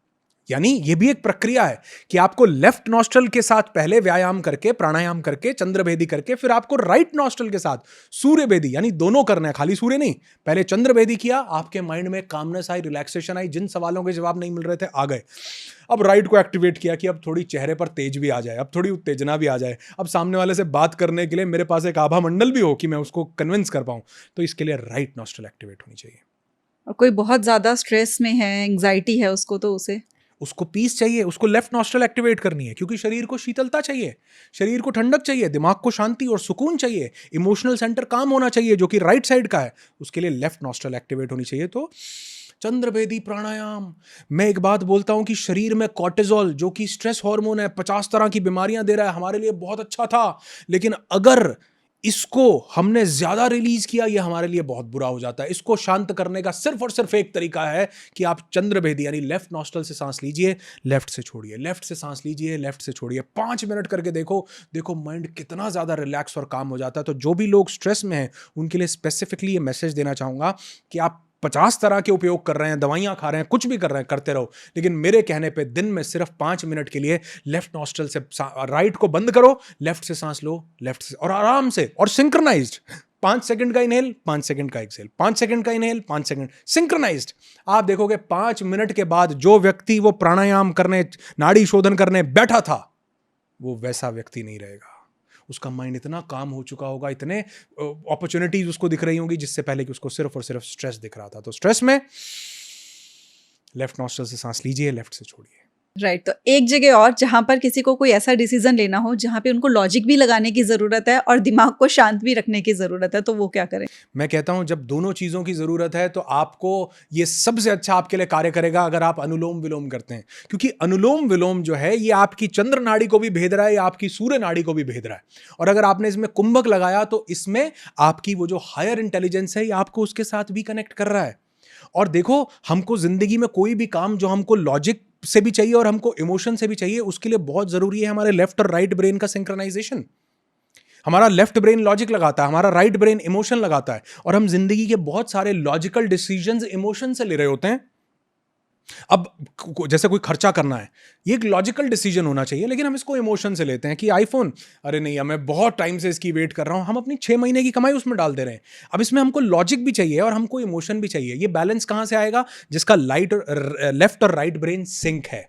ये लेफ्ट और राइट ब्रेन सिंक कब होता है? जब हम अनुलोम विलोम करते हैं। चंद्र नाड़ी भी भेद कर रही है, सूर्य नाड़ी भी भेद कर रही है, और हम कुंभक भी लगा रहे हैं साथ में। This is the most beautiful thing. तो ये जो आपने अभी पूछा, इन दोनों को अगर करना है तो आप अनुलोम विलोम की प्रैक्टिस कीजिए, आप इसको साध पाएंगे। तो आपने बहुत अच्छे से बताया सांसों के बारे में, ये लेफ्ट नॉस्ट्रिल राइट नॉस्ट्रिल, क्योंकि आजकल हम बहुत सुन रहे थे, लेकिन आपने जिस तरीके से क्लैरिटी दी है ना कि कौन सा आपको काम करना है, पहले सोच लो, शांत वाला चाहिए कि एक्टिव एनर्जी चाहिए, उस हिसाब से आप जो रिलेटेड नॉस्ट्रिल है उसको एक्टिवेट कर लो। तो बहुत अच्छे से आपने क्लैरिटी दी है। बीच में जब हम बात कर रहे थे हमारे इवेंट के बारे में, नो दाई सेल्फ, तो कहीं ना कहीं सांसों को आपने कहा कि हमारी सांसें, हम उनको जानते नहीं हैं।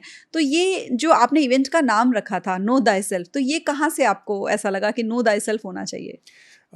मुझे ऐसा लगता है, जब मैं अपनी लाइफ के बहुत ही टफ फेज में था, तो उस समय पर मैं बहुत पढ़ने लगा, बहुत चीज़ें जानने लगा, और जब सब कुछ जानने लगा तो मेरे सामने ये कोट आया, नो दाई सेल्फ। और मुझे इसको पढ़ के एक चीज़ समझ आई कि हम बाहरी जगत में जितना भी कुछ जानना चाह रहे हैं, जितना भी कुछ करना चाह रहे हैं, उसके बावजूद भी हम कुछ नहीं कर पा रहे हैं जब तक हम खुद को नहीं जानते। जैसे खुद को जानने में अपनी सांसों को जानने का एक बहुत बड़ा रोल है, जिसके बारे में आज हमने कुछ एक बहुत ही सटल लेवल पे बात की है। खुद को जानने में अपने शरीर के पंचकोशों को जानने का बहुत बड़ा रोल है कि हम, देखो, अब लोग बीमार हो रहे हैं तो वो सोच रहे हैं कि बीमार शरीर हो रहा है और शरीर ही ठीक होगा। अरे शरीर है, गाड़ी थोड़ा है। गाड़ी खराब हो रही है तो गाड़ी के पुर्जों को ठीक करने की जरूरत है, लेकिन अगर शरीर खराब हो रहा है तो शरीर तो 5 लेवल्स पर है। अन्नमय कोश, प्राणमय कोश, मनोमय कोश, विज्ञानमय कोश, आनंदमय कोश। हम अन्नमय कोश खराब हुआ है तो हमको ये पता ही नहीं है कि इसको ठीक प्राणमय कोश से, यानी अपनी सांसों से, अपनी 72,000 नाड़ियों से, अपने 7 चक्रों से भी ठीक किया जा सकता है। इसको मनोमय कोश, यानी जो इमोशनल हमारे रेगुलेशन अगर हम कर लें, जो विचार हमारे विध्वंस मचा रहे हैं, आज बोला जा रहा है कि 90% डिजीजेस आर साइकोसोमैटिक, यहां सब लोचा है जिसकी वजह से शरीर में बीमारियां पैदा हो रही हैं। मनोमय कोश में टैप इन करते हैं, अपने मन को सेटल करते हैं, हमारा शरीर सेटल होने लग जाता है, बीमारियां ठीक होने लग जाती हैं। तो मुझे यह समझ में आया कि बाहर सब कुछ जान के भी कुछ फर्क नहीं पड़ रहा, बाहर सब कुछ बदल के भी कुछ बदल नहीं रहा, मैं तो वहीं का वहीं हूं। परिस्थितियां नहीं बदल रही हैं जब तक मनस्थिति नहीं बदल रही है। उसके लिए ये लाइन मेरे सामने आई, नो दाई सेल्फ, की खुद को जानो। और फिर मैं इस प्रक्रिया में आगे बढ़ना शुरू हुआ, तो मैंने पढ़ा, मैंने इन ग्रंथों को पढ़ना शुरू किया, मैंने आयुर्वेद को जानना शुरू किया, योग को जानना शुरू किया। मैंने जाना कि ये जो प्राणमय कोश है, इसमें एक्चुअल में हो क्या रहा है। मैंने हठ योग प्रदीपिका को पढ़ा, उसके बाद मैंने षट चक्र निरूपम को पढ़ा कि एक एक चक्र हमारे शरीर का कैसे, और ये इतने साइंटिफिक हैं कि आज तो इनके ऊपर रिसर्चेज आ रही हैं, तो हमें ये वैलिडेट लग रही हैं, करती हुई चीजें लग रही हैं कि वाकई ये काम करती हैं। अभी मॉडर्न मेडिकल साइंस वो स्थूल के ऊपर काम कर रही है, जैसे जैसे क्वांटम साइंस डेवलप हो रही है, वो सूक्ष्म के ऊपर काम कर रही है, और वो पूरी दुनिया की आंखों को खोल दे रही है, चकाचौंध कर दे रही है कि वाकई ये जो क्वांटम था, जो सूक्ष्म था, जो बहुत सटल था, हमने उसको जाना नहीं है। हमारे योगियों ने हजारों लाखों साल पहले इसको जान लिया था। तो मुझे लगा कि ये खुद को जानने की शुरुआत अगर की जाए तो हम बाहर सब कुछ सही कर सकते हैं। बाहर बदलने से कुछ नहीं बदलेगा, अंदर अगर अपने प्राणमय कोश, मनोमय कोश, आनंदमय कोश, विज्ञानमय कोश को बदल लिया, सब कुछ बदल जाएगा। और फिर मैंने इन प्रक्रियाओं को करना शुरू किया और देखा कि इससे मेरे अंदर बहुत भारी चेंजेस हैं। जीवन में जो पाना चाहता था मैं पा रहा हूं, मैं शरीर में जो ठीक करना चाहता था वो मैं कर पा रहा हूं, मैं अपने रिलेशनशिप्स में, और अब सिर्फ ये नहीं कि बीमारियों के लेवल पर ही, मैं अपने रिलेशनशिप में भी जो बीमारी है उसको भी ठीक करना चाहता हूं। तो मुझे अपने अंदर उतरने की जरूरत है। मैं जो मनी वुंड्स हैं, जो वेल्थ वुंड्स हैं, जो फाइनेंशियल वुंड्स हैं कि मैं पैसा नहीं अट्रैक्ट कर पा रहा हूं, मेरे अंदर एनर्जी स्टक है, मैं उसको ठीक करना चाहता हूं। मुझे अपने अंदर उतरने की जरूरत है। और अंदर उतरने का मतलब है कि हम अपने इन 5 कोशों को जाने, हम जाने सांसें कैसे काम कर रही हैं, हम जाने कि हमारे चक्र कैसे काम कर रहे हैं, हम जाने कि मेडिटेटिव स्टेट में कैसे एक अवस्था ऐसी आ जाती है जब हमारे मूलाधार में हमारी जो परम चेतना, जिसको हमने कुंडलिनी बोला, जिसको आज मॉडर्न मेडिकल साइंस बोल रही है सेरेब्रो स्पाइनल फ्लूइड, कि हमारे वो रूट से वो सेरेब्रोस्पाइनल फ्लूइड हमारी स्पाइनल कॉर्ड से निकलते निकलते जब हमारे पीनियल ग्लैंड तक पहुंचता है, तो वो हमारे पीनियल ग्लैंड में जब हिट करता है, वो हमारे पीनियल ग्लैंड के कैल्सिफिकेशन को तोड़ता है और पीनियल ग्लैंड के क्रिस्टल्स को क्रिस्टलाइज करता है, जिससे हमारा इलेक्ट्रोमैग्नेटिक सिग्नेचर बदलने लगता है। तो यानी एक राज था कि अगर हम उस सुप्रीम से कनेक्ट करना चाहते हैं, अगर हम स्पिरिचुअलिटी में आगे बढ़ना चाहते हैं, हम ध्यान करना चाहते हैं, मेडिटेट करना चाहते हैं, हो नहीं रहा, तो क्यों ना उस प्रक्रिया को किया जाए जिसको हम सेरेब्रोस्पाइनल फ्लूइड बोलते हैं, जिसको हम अपनी रीढ़ की हड्डी के माध्यम से हम अपने पीनियल ग्लैंड तक टच करवाते हैं, हिट करवाते हैं। ये सब कहाँ है? ये सब उस प्राणमय कोश में है। इनको जानने का विज्ञान क्या था? नो दाई सेल्फ, कि खुद को जानो। तो इसलिए मुझे लगता है कि वो इंसान जो लाइफ में किसी भी लेवल पर स्ट्रगल कर रहा है, उसको नो दाई सेल्फ में आना चाहिए, उसको अपने आप को जानना चाहिए। वो इंसान जो मेंटल, फिजिकल किसी भी चैलेंज से जूझ रहा है, उसको नो दाई सेल्फ में आना चाहिए। वो इंसान जिसके पास रिलेशनशिप, सोशल, फाइनेंशियल वुंड्स हैं, घाव हैं, इनको नहीं ठीक कर पा रहा, उसको नो दाई सेल्फ में आना चाहिए। और वो इंसान जिसके जीवन में सब कुछ सही चल रहा है और वो स्पिरिचुअली कनेक्ट करना चाहता है, उसको नो दाई सेल्फ में आना चाहिए। और वो इंसान जो कुछ भी नहीं जानता, जानना चाहता है कि जो तुम बात कर रहे हो एक्चुअल में है क्या, क्योंकि ये बोलने से समझ नहीं आएगा, ये एक्सपीरियंस करना पड़ेगा, उसको नो दाई सेल्फ में आना चाहिए और खुद को जानना चाहिए। लोग हमारे पास नो दाई सेल्फ में आते हैं। मैंने आज तक ना कोई किताब पूरी पढ़ी है और ना ही कोई काम पूरा किया। मैंने कई कोर्सेज ज्वाइन किया, आधे बीच में छोड़ दिए, लेकिन ये जो पहला ये 40 डेज का जो था बहुत मुश्किल था, एक बार बीच में छूट गया था, लेकिन ये मैंने पूरा बड़ा ठान के 40 दिन किया। जो पहले 3 दिन में जो मुझे मिला, वो मजा आ गया, वो मैं बयान नहीं कर सकता। दूसरी बार आते हैं, तीसरी बार आते हैं, चौथी बार। मैं कई बार लोगों को पूछता हूं कि मैं ठीक नहीं कर रहा हूं क्या, वो बोलते हैं कि सर, जो आनंद हमने जीवन में कहीं अनुभव नहीं किया, वो आनंद हम यहां नो दाई सेल्फ में आके अनुभव करते हैं। मेरी खुद से मुलाकात, एक हमारा पार्टिसिपेंट याद है, वो पार्टिसिपेंट ने बोला, सर इतना पैसा मैंने अपने जीवन में कभी नहीं कमाया जितना मैंने पिछले 6 महीने में कमाया no thy self retreat attend करने के बाद। मेरे मनी वुंड्स क्लियर हो गए, मेरे एनर्जी ब्लॉकेजेस क्लियर हो गए, मेरे पास अबंडेंस का एक सोर्स आ गया, मैं दूसरों को पॉजिटिव वाइब्स देने लगा, मेरी एनर्जीज चैनलाइज हो गई, मैंने अपने शरीर की बहुत सारी दिक्कतों को ठीक कर लिया। कैसे? सब विज्ञान हमारे पास अंदर था, सब बलम हमारे पास अंदर था, जिसको हमने कभी कनेक्ट करना है। हम सब बाहर दौड़ रहे हैं, यहां भाग लो, वहां भाग लो, ये ठीक कर लो, शरीर बीमार हुआ, शरीर को ठीक करो। नहीं, बाहर जो भी कुछ करना है उसके लिए अंदर उतरना पड़ेगा, प्राणमय कोश में, मनोमय कोश में, विज्ञानमय कोश में और आनंदमय कोश में। तो इसलिए मैं कहता हूं कि जीवन में हर एक इंसान को एक बार लाइफ के किसी भी आयाम को फिक्स करना है तो नो दाई सेल्फ, खुद को जानो। एक ग्रीक टर्म है, लेकिन मैं इससे बहुत लगाव रखता हूं और मुझे लगता है कि जो लोग वहां पर आकर एक्सपीरियंसेस कर पा रहे हैं, जो सक्षम है, जो कर सकता है, वो वहां पर जरूर आए। 6 दिन एक रिजॉर्ट में बंद, सिर्फ ब्रेथ वर्क्स, सिर्फ कुंडलिनी, सिर्फ प्राणायाम, सिर्फ मेडिटेशन, सिर्फ सेरेब्रोस्पाइनल फ्लूइड को हम ट्रेवल करवा रहे हैं। हम उसमें रिदमिक रिलीज मेडिटेशन, लोगों के शरीर में बहुत पुरानी चीजें जकड़ी हुई हैं, 25 साल पहले के इमोशन शरीर में पड़े हैं और आज वो कैंसर पैदा कर रहे हैं, आज वो हार्ट में ब्लॉकेजेस दे रहे हैं, आज वो ऑटो इम्यून डिजीजेस क्रिएट कर रहे हैं।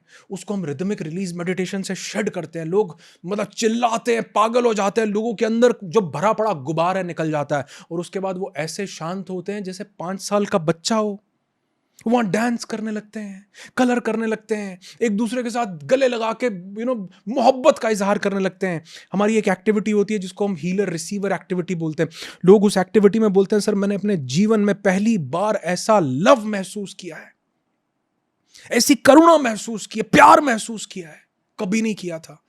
क्यों? क्योंकि हमारे शरीर से जो भी कुछ हो रहा है वो एक बाहरी जीवन के हिसाब से हम लोग सब कुछ कर रहे हैं, लेकिन अपने अंतर्मन के, जैसे कई लोग बोलते हैं ना, मेरे पास आते हैं मैनिफेस्टेशन करना है, मेरा ये टारगेट है, मेरा ये लॉ ऑफ अट्रैक्शन करना है। मैं बोलता हूं, क्या वो लॉ ऑफ अट्रैक्शन आपके लोअर वर्जन की सिर्फ एक डिजायर तो नहीं है? कई लोग हमारे पास रिट्रीट में आते हैं लॉ ऑफ अट्रैक्शन को समझने, मैनिफेस्टेशन को समझने के लिए, और एक गोल लेके आते हैं कि मुझे सपोज करो ये कमाना, ये करना है। वो वहां पर आकर बोलते हैं, सर मेडिटेशन के बाद ये रियलाइज हुआ कि ये जो चीज थी, ये मेरे लोअर वर्जन का एक डिजायर था। बस जैसे ही मैं लोअर वर्जन से हायर वर्जन गया, मेरा ये डिजायर ही छूट गया, मेरा पर्पस लाइफ का कुछ और है। और जब आप 4th 5th क्लास को पास आउट करके 7th 8th 9th 10th में जाते हैं, जब आप 10th क्लास में बैठे हैं तो इसका मतलब पीछे की सारी पास हो गई। तो जब आप उस इंटरनल सेल्फ से कनेक्ट करते हैं, एक्चुअल में उस मैनिफेस्टेशन के प्रोसेस में जाते हैं, तो आप देखते हैं जो आपके लोअर सेल्फ के गोल्स थे ना, वो भी पूरे हो रहे हैं, लेकिन आप नहीं कर रहे हो, अपने आप हो रहे हैं। और फिर लोग आकर वहां वो गाना गाते हैं कि करते हो तुम कन्हैया मेरा नाम हो रहा है, अपने आप हो रहा है, स्वतः ही हो रहा है। मैंने चाहा था लेकिन अब तो मैं भूल ही गया, क्योंकि आपने वो सरेंडर कर दिया, आपने उस डिवाइन सुप्रीम बीइंग के ऊपर छोड़ दिया। तो वो जो लोअर सेल्फ के भी बहुत सारे डिजायर्स थे वो अपने आप पूरे होने लगते हैं और अच्छे वे में पूरे होने लगते हैं। तो मुझे लगता है हर एक इंसान को एक बार अपने आप को जानने की इस प्रक्रिया में जरूर उतरना चाहिए। आप शरीर को ठीक करना है, मन को ठीक करना है, रिलेशनशिप्स को ठीक करना है, फाइनेंस को ठीक करना है, सोशल लाइफ को ठीक करना है, अपनी जिंदगी के किसी भी आयाम को ठीक करना है, तो बाहर बदलने से कुछ नहीं बदलेगा। खुद को जानोगे, सब कुछ बदल जाएगा। बिल्कुल सही बात है। और जो आप बोल रहे हैं, क्योंकि मैं तो उस चीज़ की साक्षी हूँ, मैं आपके साथ जाती हूँ, तो मुझे पता है कि मैंने ऐसे लोगों को देखा है जो आते हैं और बताते हैं। अभी हमारा लास्ट जो इवेंट था उसमें एक लेडी आई थी जिनके आर्थराइटिस था, जिनको चलने में प्रॉब्लम हो रही थी, और वो लास्ट डे डांस करते हुए गई थी। उनको अर्थराइटिस तो था ही, साथ में उनको पार्किंसंस था, साथ में उनको डिमेंशिया था, और साथ में उनको पैरालिसिस था हाफ बॉडी। और उन्होंने ये बात बोली कि आपका इवेंट अटेंड करने के बाद मैंने पैरालंपिक में ब्रॉन्ज लिया है। और जब वो इवेंट में आई, वो लोग उनको चला करके ला रहे थे, वो चल नहीं पा रही थी खुद से। आप लोग भी थे वहां पर सब, वो चल नहीं पा रही थी। और लास्ट डे वो क्या बोलते हैं, ट्री पोज कर रहे थे, स्रोत पे डांस कर रहे थे पूरा प्रॉपर। वो डांस कर रहे थे ट्री पोज, एक पैर के ऊपर। वो मैंने कॉल करके उनके हस्बैंड को भी मैंने दिखाया कि आपकी वाइफ के साथ कुछ चमत्कार हुआ है, मैं दिखाना चाहता हूं। जब ये यहाँ पर आई थी, ये ठीक से प्रॉपरली चल नहीं पा रही थी। अभी मैं आपको दिखाना चाहता हूं कि क्या हुआ है। एक सेकंड के लिए प्लीज।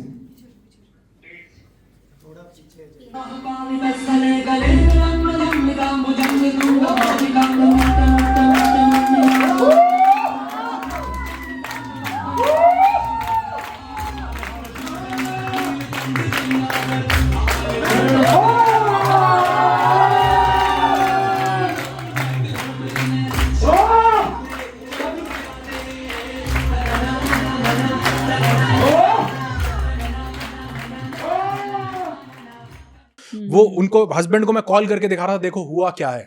अगर उसका कोई क्लिप हो तो हम जरूर दिखाना चाहेंगे। हाँ, मेरे पास है, मैं देना चाहूंगा। वो एक पैर पे नाच रही है, वो लेडी जो अपने पैर पे चल नहीं पा रही थी, लोग सहारा देके चला रहे थे, वो नाच रही हैं। अरे कैसे नाच रही हैं? क्योंकि उनके अंदर जो ऊर्जा थी, अब वो नृत्य कर रही है।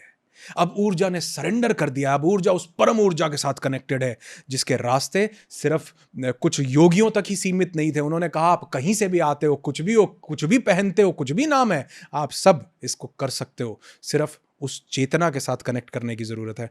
और बहुत बखूबी आपने भी, सब ने उसको एक्सपीरियंस किया कि कैसे लोग वहाँ पर आकर अपनी असाध्य बीमारियों तक को छोड़ करके चले जाते, जो छोड़ने की मंशा से आते हैं।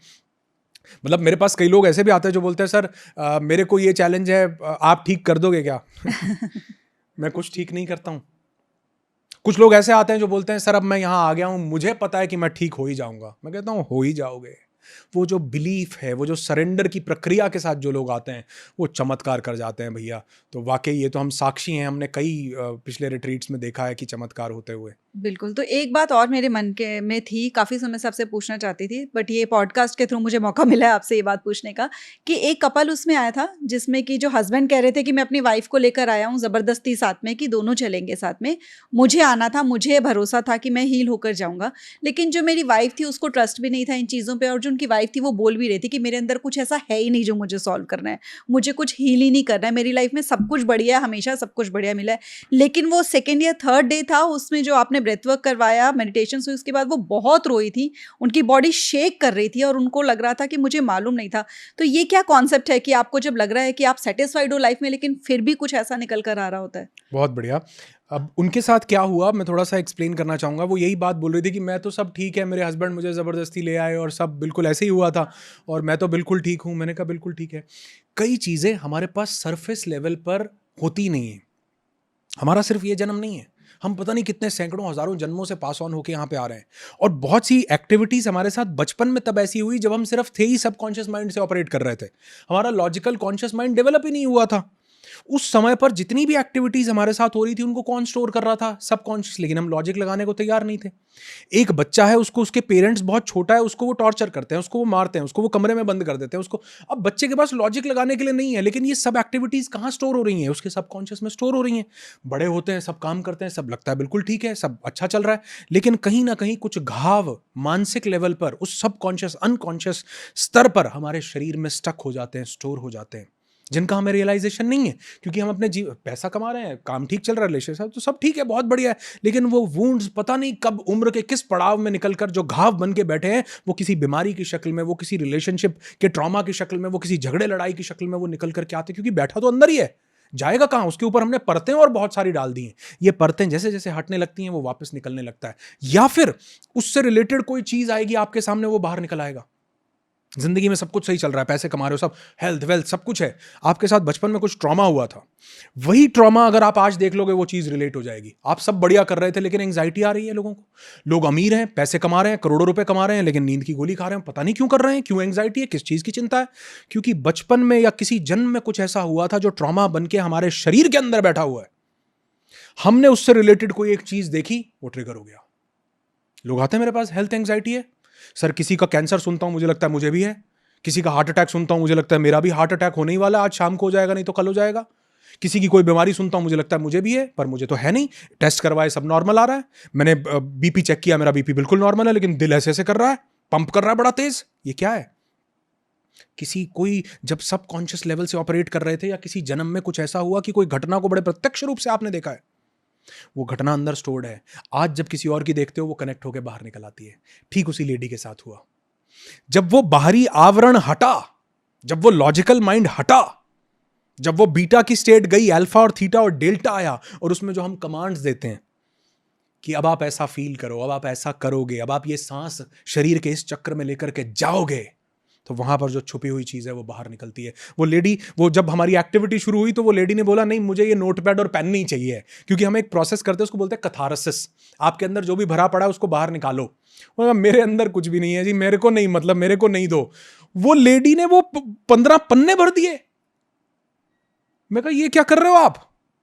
वो रोई जा रही है, लिखती जा रही, रोई जा रही, वो कह रही इतना कुछ अंदर पड़ा था। इनफैक्ट एक हमारी पार्टिसिपेंट थी, हमारे इवेंट में आई, वो डॉक्टर हैं खुद, और उनको क्लॉस्ट्रोफोबिया भी था और हाइड्रोफोबिया भी था, पानी से डर। वो बोली मैं नहा नहीं पाती हूं सर, मैं पानी शावर को देखती हूं, मैं मतलब आप सोचो कि मैं 3-3 दिन नहाती नहीं हूं, पानी देखते ही डर लगता है।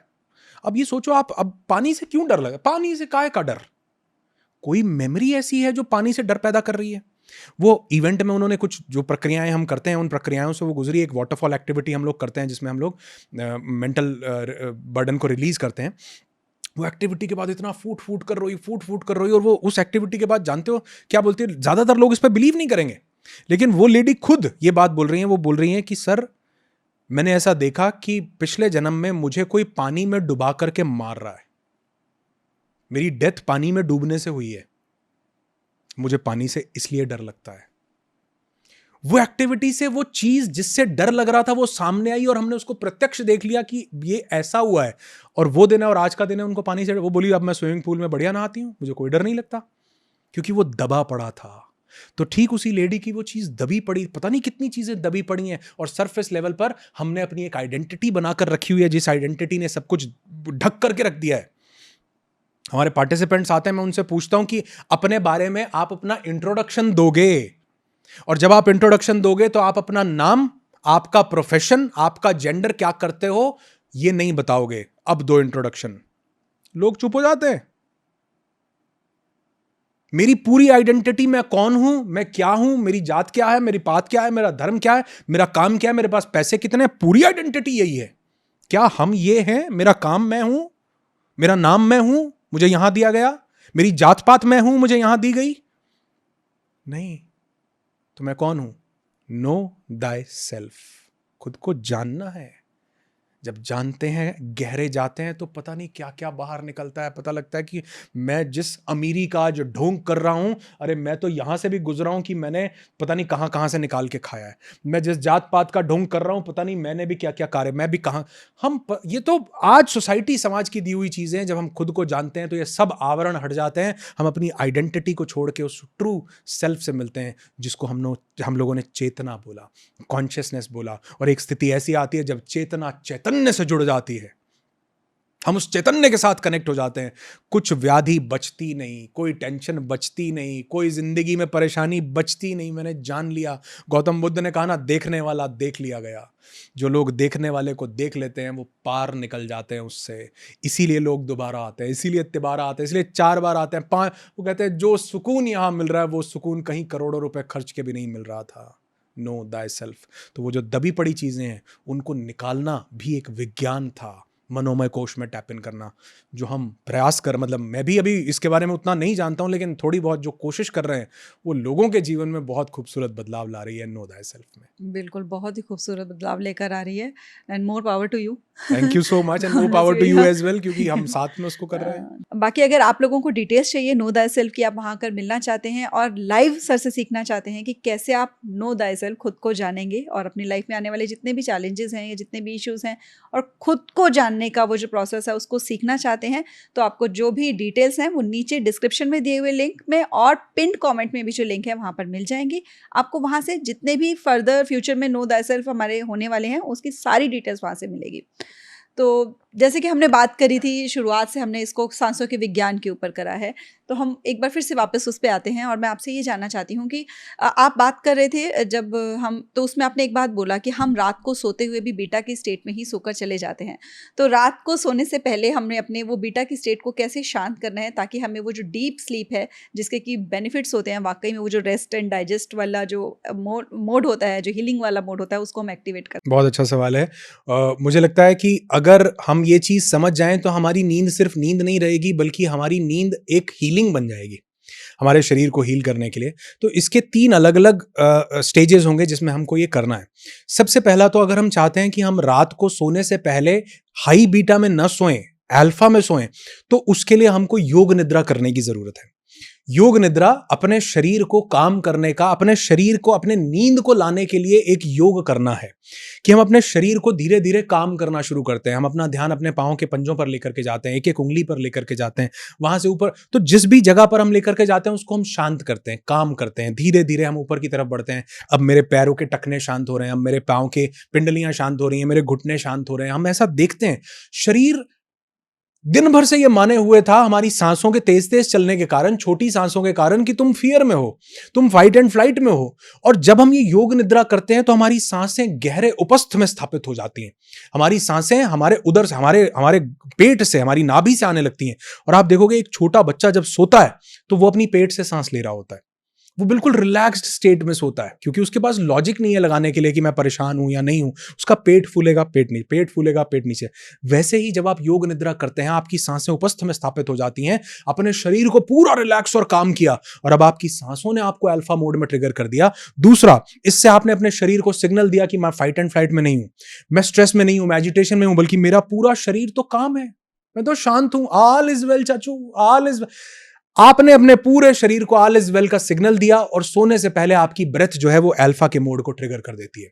और इससे जब आप सोओगे बहुत गहरी नींद आएगी, बहुत गहरी। और जब आप सुबह उठोगे तो भी आप एक शांति और एक एनर्जी के साथ उठोगे, क्योंकि जो आपके रात को सोने से पहले का थॉट था लास्ट, वो सारी रात आपके सबकॉन्शियस में प्रोसेस होता है और अगले दिन का वो पहला थॉट बन जाता है। कोशिश करना, रात को सोने से पहले कोई भी एक गाना गुनगुनाते रहो, अगले दिन सुबह उठोगे जुबान पे वही गाना होगा, आप सारा दिन वही गाना गाते रहोगे। क्यों? क्योंकि आपने सबकॉन्शियस को रात को प्रोसेस करने दिया कि जो भी आप गाना गा रहे थे। इसी तरह जब आपने योग निद्रा की सोने से पहले, कि एक शरीर को सुलाते सुलाते सुलाते सुलाते, शांत है, घुटने शांत हैं, पिंडलियां शांत हैं, मैं बहुत रिलैक्स्ड हूं, मेरा माथा रिलैक्स, आप सो गए। अब पूरी रात आपने क्या थॉट दिया अपने पूरे सबकॉन्शियस माइंड को, कि मैं पीस में हूं, मैं शांत हूं। और शांत दिमाग रेस्ट एंड डाइजेस्ट मोड को एक्टिवेट करता है, हीलिंग शुरू हो जाती है। सुबह उठते हैं पीस के साथ, उसी थॉट के साथ जिसके साथ सोए थे उसी के साथ उठते हैं। पहली चीज ये। दूसरी चीज कि आप दिन में सूर्य में समय बिताएं। अगर आप सनलाइट को प्रॉपरली आपकी बॉडी एब्जॉर्ब करती है तो आपका जो पीनियल ग्लैंड है, जो आपका गट है, जो आपकी बॉडी में सेरोटोनिन नाम का केमिकल बन रहा था, ये केमिकल मेलाटोनिन में कन्वर्ट होता है रात को, जो आपके अल्फा मोड को ट्रिगर करता है, आपकी सांसों को शांत करता है और आपको डीप स्लीप पे लेके जाता है। ये कब एक्टिवेट होगा? बहुत से फैक्टर्स हैं इसके, लेकिन सबसे इंपॉर्टेंट फैक्टर, अगर आपने दिन में सनलाइट, सूर्य की रोशनी अपने शरीर के ऊपर पड़ने दी तो। या तो जो सूर्य उदय का समय है उस समय पर 15 से 20 मिनट सन की लाइट को पूरी बॉडी पे आने दो, या फिर दिन में कुछ समय सूर्य में निकलो। हमने पता नहीं कैसे कैसे गाने बना दिए, धूप में निकला न करो रूप की रानी। अरे रूप की रानी को निकलने दो धूप में, कुछ नहीं होगा, वो रानी और बड़ी रानी बनेगी। तो हम वो सूर्य की किरणें अगर हमारे शरीर पे पड़े तो वो सिर्फ हमारी बॉडी के अंदर विटामिन डी सिंथेसिस को इंप्रूव करती है, बल्कि हमारे जो सेरोटोनिन से मेलाटोनिन का कन्वर्जन है उसको फास्ट अप करती हैं, स्पीड अप करती हैं, नींद बहुत बढ़िया लाती हैं। दूसरी चीज ये।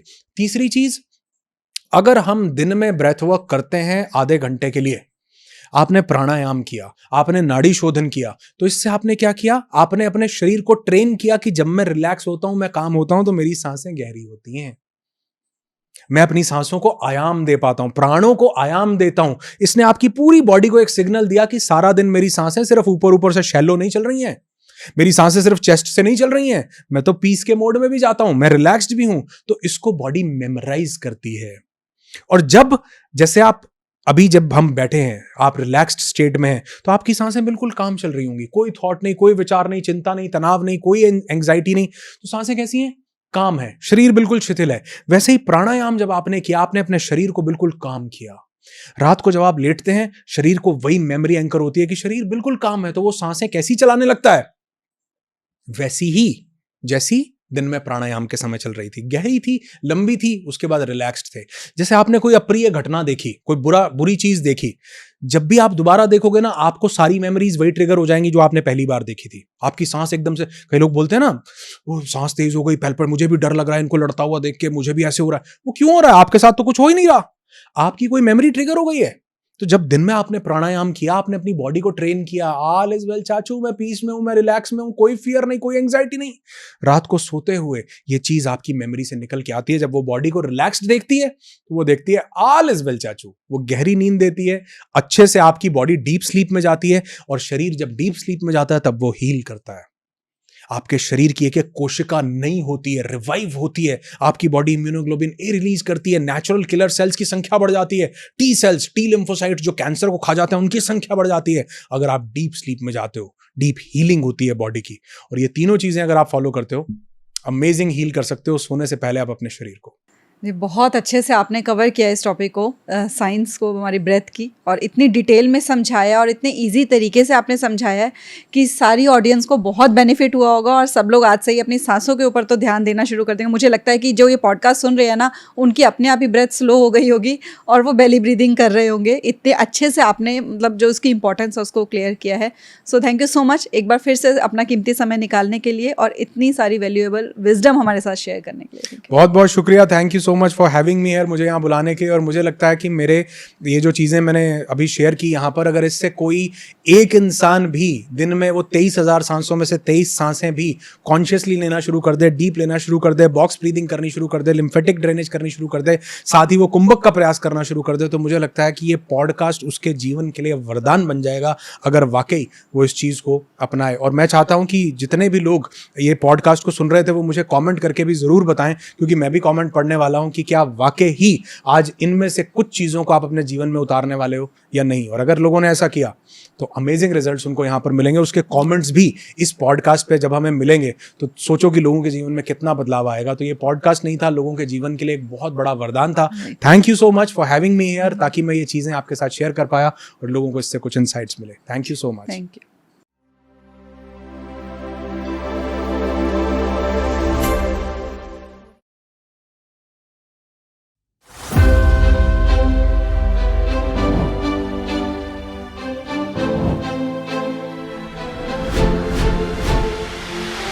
मैं जलगांव महाराष्ट्र से आया हूँ। मुंबई से हूँ।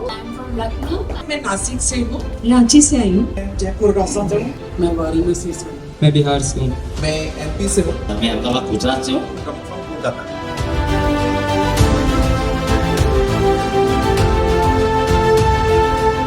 सब ऑटो मोड पे चल रहा है, ऑटोमेटिक।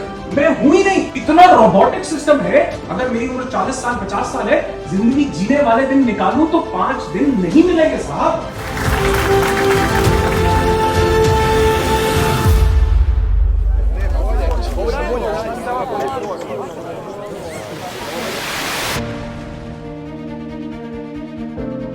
पूरा केमिकल लोचा है एकदम। हमको खुशी के लिए इंटरनल स्टेट पता नहीं है, जो हम जानेंगे या नो थायसेल्फ। हमको खुशी के लिए केमिकल पता है, डोपामिन, ऑक्सीटोसिन, सेरोटोनिन, एंडोर्फिन्स, नॉरेपेनेफ्राइन, एंडामाइड, सब इनका ट्रिगर बाहर है।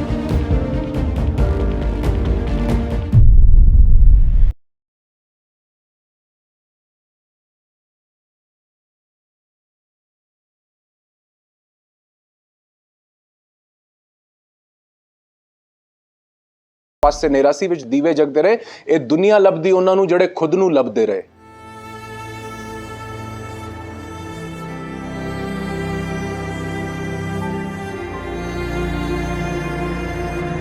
कोई तो है जो निजाम में अस्थि चला रहा है। कुछ तो ऐसी पावर है जिसको हमने प्राण बोला, चाइनीज ने उसको ची बोला, लाओ से उसको ताओ बोलता है। कुछ तो ऐसी शक्ति है जो चला रही है।